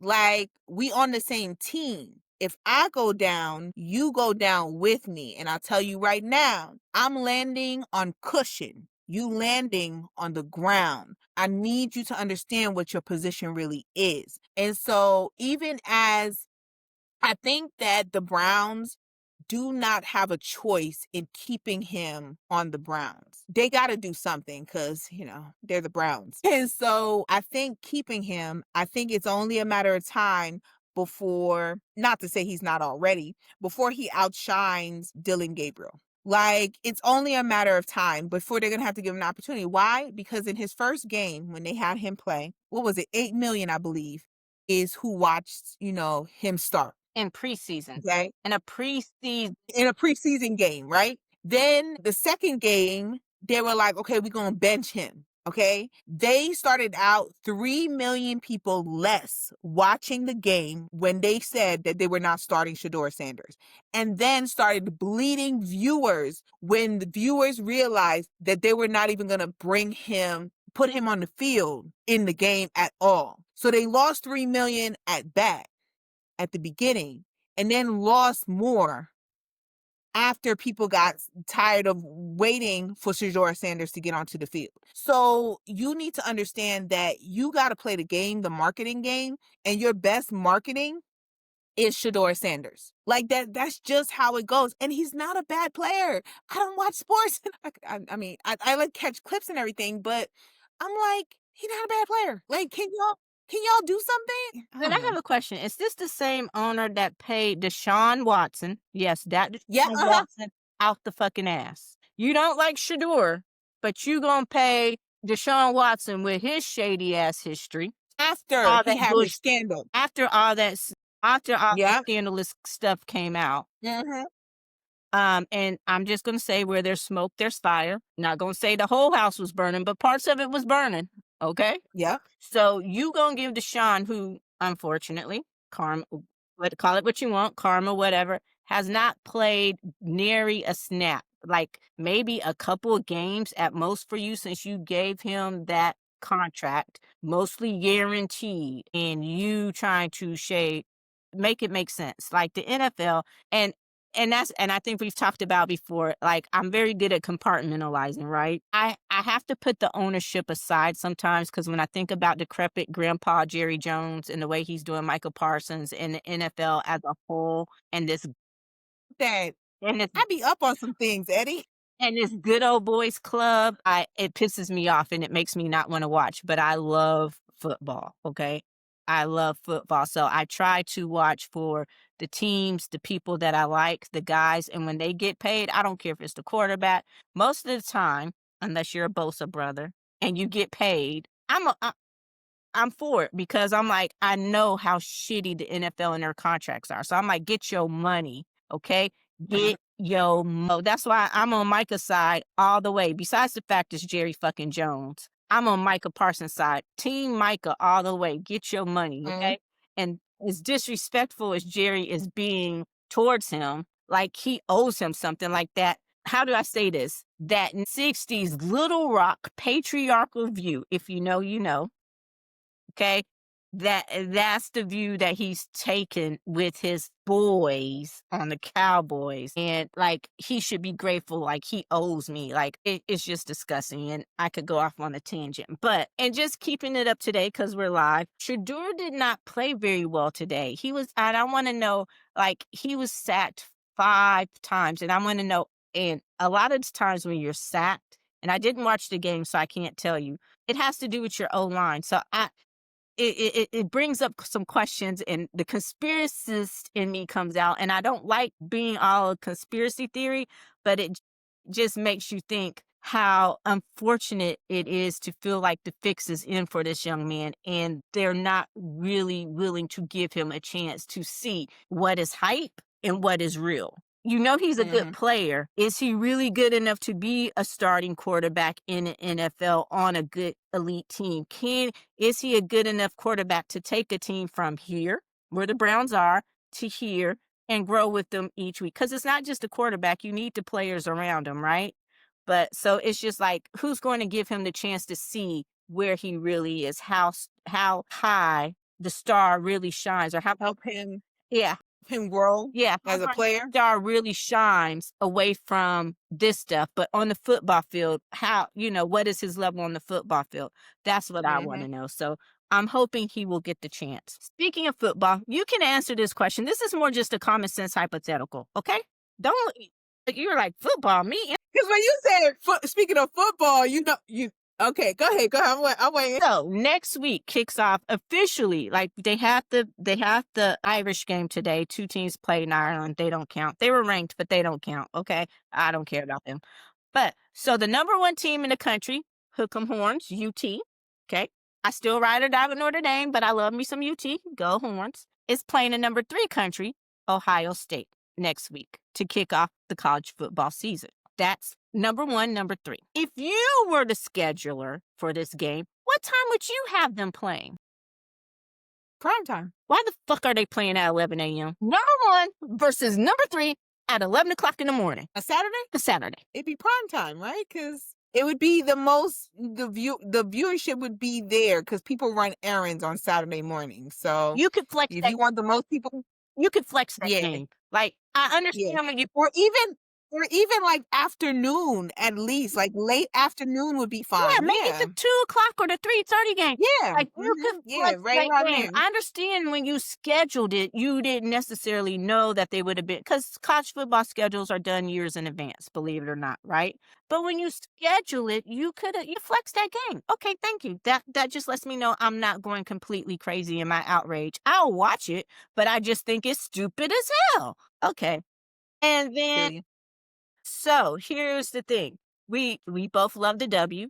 I will say the Aces, they got the shit, tar ass shit, the diarrhea running shit beat out of them a couple of weeks ago by the Lynx. Lost by damn near 60 points, 59, not exaggerating. I don't know what Becky Hammond told them girls. Probably told them, I will hire one of these motherfucking Las Vegas gangsters to come take each and every one of you bitches out if you ever go out there and play like that on She my don't, name she don't, again. she don't play. She don't play about her. She don't play about her team. I don't know what she told them. They have not lost a game since. 9 games and 3. Okay.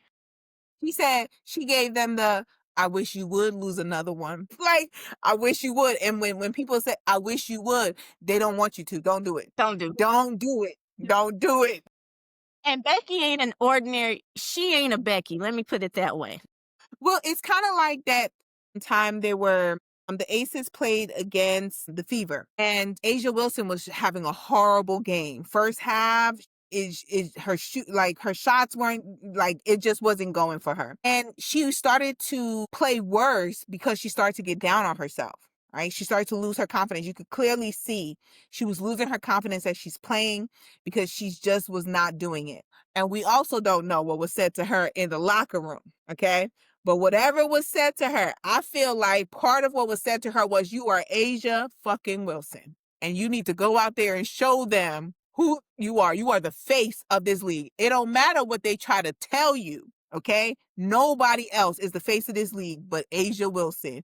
Because she came out that second half, killed it. Killed it. Couldn't tell her nothing. You couldn't tell her that she wasn't one of the best players in the league. Like, you couldn't tell her that she wasn't the face. And so I don't know what kind of conversations they be having, but she and her team must be, the coach must be really good at, like, keeping it real with them and telling them what they need to do. I'm going to hire one of these gangsters in Vegas to take every one of you bitches out if you ever fucking play with my name like that again. Like, for real. Y'all are fucking with my legacy. I get you, Asia fucking Wilson, but I'm Becky motherfucking Hammond. No, it don't work. It's like, I told you what she told him. Yeah. Becky, let me just put it like that, okay? And she probably said that. She was like, now you know that Becky, okay? So I need you to come correct. So yeah, but they've been on that winning streak, and I love it because that's my team. But and I also love certain players in the league, and Paige is just doing Paige things like, and I hate that. Rookie of the year. Yes, and last year's rookie of the year, she has already surpassed her or tied her record for like most points, steals, rebounds, all that in a season. And I hate that she is not doing it with the same amount of fanfare. I will say it at that. I hate that they are fucking sleeping on Paige Beckers because we've said it before. She is truly who they want the other one to be. Yeah. All the way around, from media to just her love of her teammates, the way her teammates feel about her. You don't have to glaze her to make her shine or to make her seem like she's something she's not. And I'm not downing the other one for having more of a subdued personality. I'm not. I was going to say boring, but I'll say subdued. Okay.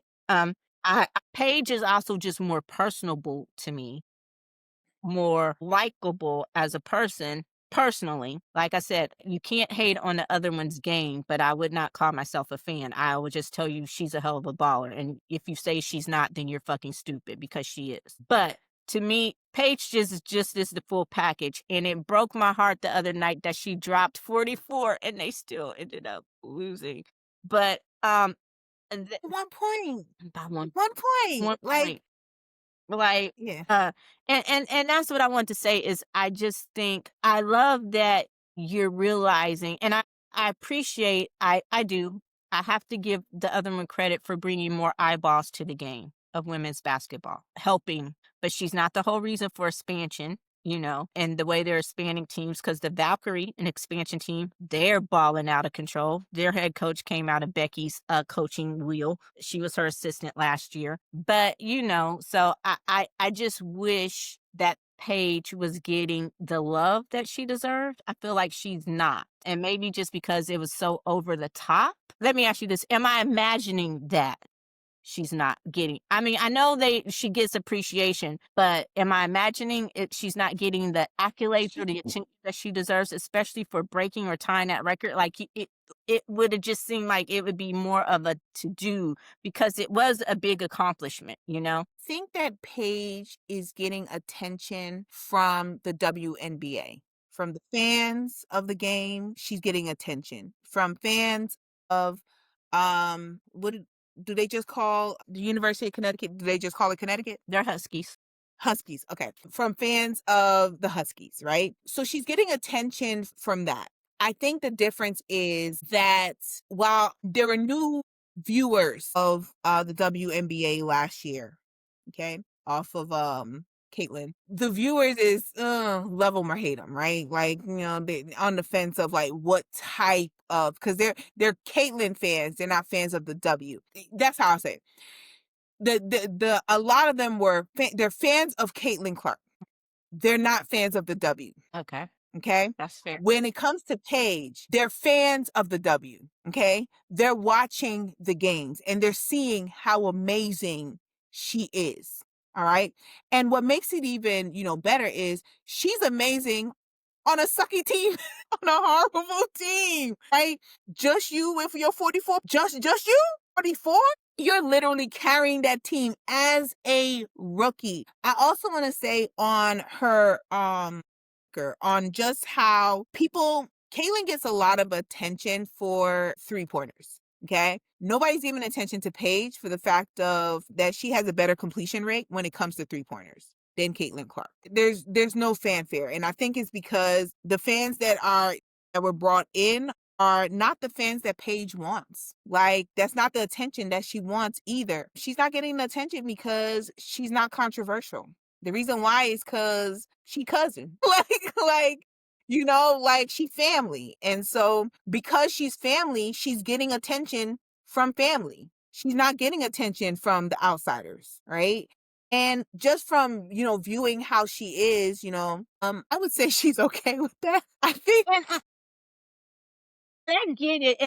And I'm not saying she should have all of that fanfare because it was annoying. And I'm not saying she should have those fans because I know she doesn't want those fans. She really is about the team and all of that kind of stuff, even though they suck. And it's a different thing. I think I'm going to say more so from the sports media, not even mainstream media, but the Okay. sports Okay. media. Yeah. So I hope that clarifies it. I get the whole fan thing Mhm. that, and I agree with what Yeah. you said. There were fans of her, the other person, and then there are fans of the W, and most of her Paige's fans are going to be fans of the W. She has her individual fans, buckheads, whatever you want to call them. I don't know. I just made that up. But so and she did this great coach. Like, she has a coach ad, she has a sponsorship deal with Coach. She has these little purses. It was, so you see her getting that attention off the court and stuff like that, and I think that's great. I think my thing is more with the sports media. It's like, Mm. and that's the thing that was kind of disconcerting to me, is that, you'll watch a game and you'll hear about it, they'll talk about her and all that kind of stuff, but it's just like you don't see the talk about it in the sports media and stuff like that, especially with her only being the second. And like I said, you can't take away from Caitlyn's game at all. What she did as a rookie was great. I honestly think there should have been co-rookie of the years last year, her and Angel Reese. I know it was a very hard decision. They both balled the fuck out of control last year. So you don't have to be a fan of hers, but you can't say the girl can't ball. That's just a lie.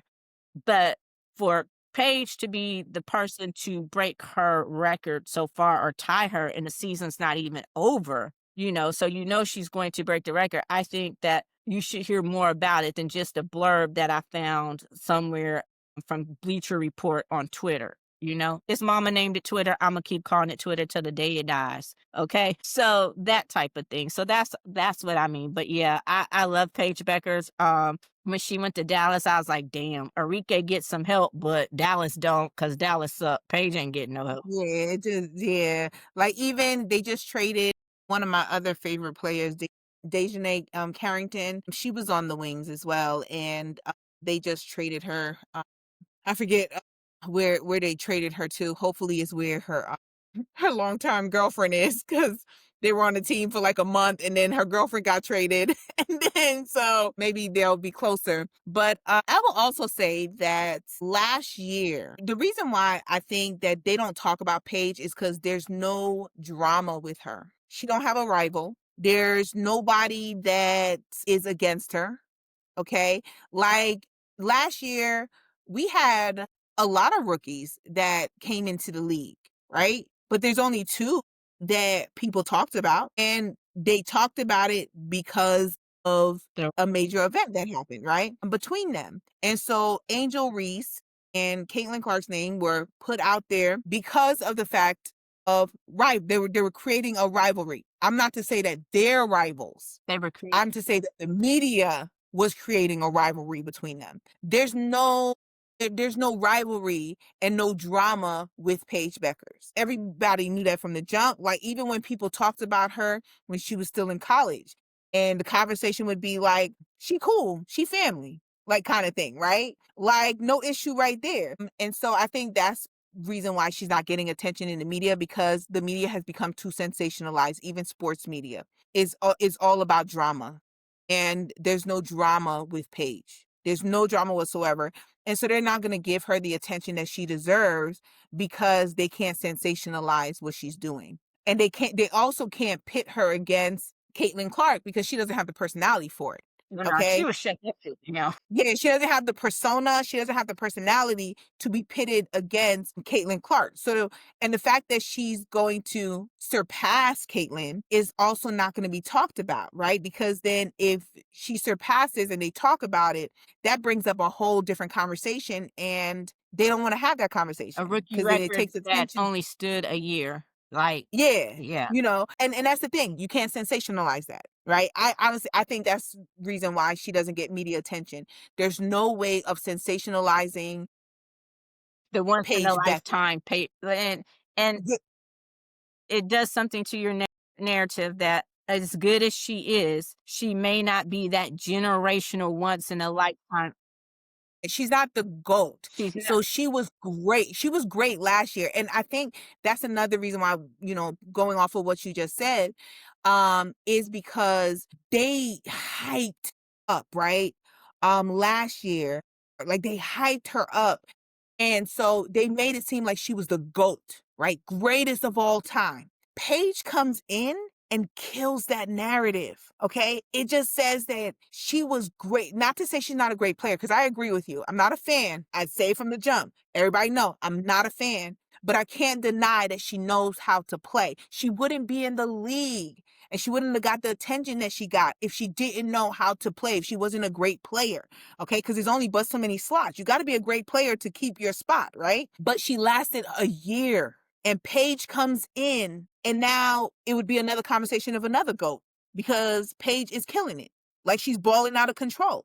All right. And so it's kind of like, because we're not going to make money off of that narrative. We're not going to make money if we start talking about the performance of Paige Beckers only a year after we've completely hyped up. Like we can't do that because she's a moneymaker. We're going to lose viewers if we start talking about how she's not actually the GOAT. She's not the greatest of all time. So Paige and her greatness is too boring for them. Yes, that's exactly it. Paige and her greatness is too boring. I also think it's sad to say, and I honestly hate saying it, but you can't play up racism with Paige Beckers. You can't cater to the racist with Paige Beckers. You can't put Paige on a pedestal of the great white hope. You can't do that with Paige Beckers because everybody know she will shoot that down immediately. She would not let that fly at all. Okay. So that's another reason why she won't get the attention because you can't hype her on a level that's going to get you the rabid fans that they want. She'll never let that fly. Like she won't go silent. She gonna speak up immediately. She gonna shut that down She won't play the immediately. And silent. She won't. yes, and that's another thing. She would never let the media create the narrative, right? Like Clark has allowed the media to create the narrative. And even if it's not who she is, we've talked about this before, Never corrected. silence is complacency, right? And so unfortunately, there are a lot of people who view her like that because of her silence, right? Or the fact that she hasn't been very vocal repeatedly on how the narrative that has been put on her. Paige would never allow that narrative to be put on her as a white girl who could really play basketball. She would never let that narrative put on her. She would shoot that down. And so with that, she'll never get the media attention that Clark does because of that, right? And it's not sad for Paige because it's great, but it's sad for Clark, right? Because that's going to follow her for her whole entire career. Whenever they talk about her, there's going to be commentary on her silence. And so her whole entire career, however great she is, are going to remember the silence as well. And so there's just a group of fans that she'll never truly gain and who'll never follow her and never fully enjoy her. They can admit that she's great, but they'll never fully enjoy watching her play. And it's because of the silence. And that'll never be Paige. Well, our final one before we leave. Speaking of silence, greatness, and basketball, what do you think of a Kobe Bryant movie? One is in the works. I know one is in the works, and apparently it's going to be about his draft day when he was drafted. So So kind of like the Jordan one. yeah, but this one I think is an actual movie. I don't think it's going to be a documentary type thing. So I I So I will say that I think personally, put aside personal viewpoints, professionally, I think people are starting to forget, younger people are starting to forget the greatness of Kobe Bryant, just like love him or hate him, they're starting to forget the greatness of Michael Jordan. And so when they talk in their current reality. So a lot of them forgetting the greatness of Kobe Bryant, not to downplay James. Okay, I'm not trying to do that. I'm not trying to downplay James. there are many Okay. goats. I told someone there's many Yes, goats. yes. And Kobe Bryant was one of them. Like Kobe Bryant was one of the greatest players who has ever played the game of basketball. And I think that the younger generation is forgetting that, forgetting just how great he was, before we lost him. And so while I'm just like kind of I also think that these kinds of movies and documentaries are necessary because they're starting, no matter like which entertainment we look at, they really be thinking that their people are the greatest of all time. Like they'll have arguments and stand 10 toes down on if you ask them who the greatest rapper is, who the greatest singer is, who's the greatest basketball player, football player. They stand 10 toes down on people that they currently know play. And I'd be like, baby, if you knew so and so in their prime, okay? Because they be talking about greatest singer, and I'd be like, Whitney Houston? I don't care what you say, but that woman at her height, nobody touched that voice. Nope. No one, Nope. right? Like at all. And that woman did that without dancing because she couldn't dance. Okay? That's why I love Mariah. Because Mariah be like, who you? Because you're going to remember who I am. And so I think the movie would be great just to kind of remind them of who Kobe Bryant was. Like, You're giving me some perspective because when I first saw it, my visceral reaction was no, too soon. And then I know that they probably have Vanessa. Hopefully, they have her okay. And it's very limited to his draft day. So I would be interested to see how that plays out. But I think eventually I would love to see a Jordan style documentary over Kobe. And, it may have to, I don't know, to be honest, touch into that Colorado situation that, not too many people like to mention anymore. I think they would have to. Kind of, yeah, but I will say that if they were to do anything like that, while people will not agree with it, I think they would have to gloss over Colorado so that it doesn't overshadow his skill and his and talent. it's legacy, Because anything that any to the Colorado situation is going to be the whole entire movie and documentary. especially Like nobody's going to focus on anything else. in this social media legacy. And Yeah. whether or not you agree or disagree, he was not convicted of anything. And, and when you get into the weeds of that, you can understand why there was an acquittal. But, so I'm gonna give it a chance, and I think you have the perfect perspective on it. And eventually I would love to see that Jordan style documentary because that documentary was amazing Hmm. for Jordan. So I think that's the perfect place to leave it with the GOAT. Yes. Yes, Kobe. So thank you for joining us this week. Tune in again next time. And until next time, be easy, be breezy. I don't know what else rhymes with that. So I'll just say, And don't be mediocre. yes, that is our new tagline. We're signing off. Be easy, breezy, but never mediocre. Okay. Okay. There we go. Yes. So until next time, I'm Eddie. And I'm Tammy. Peace. Bye.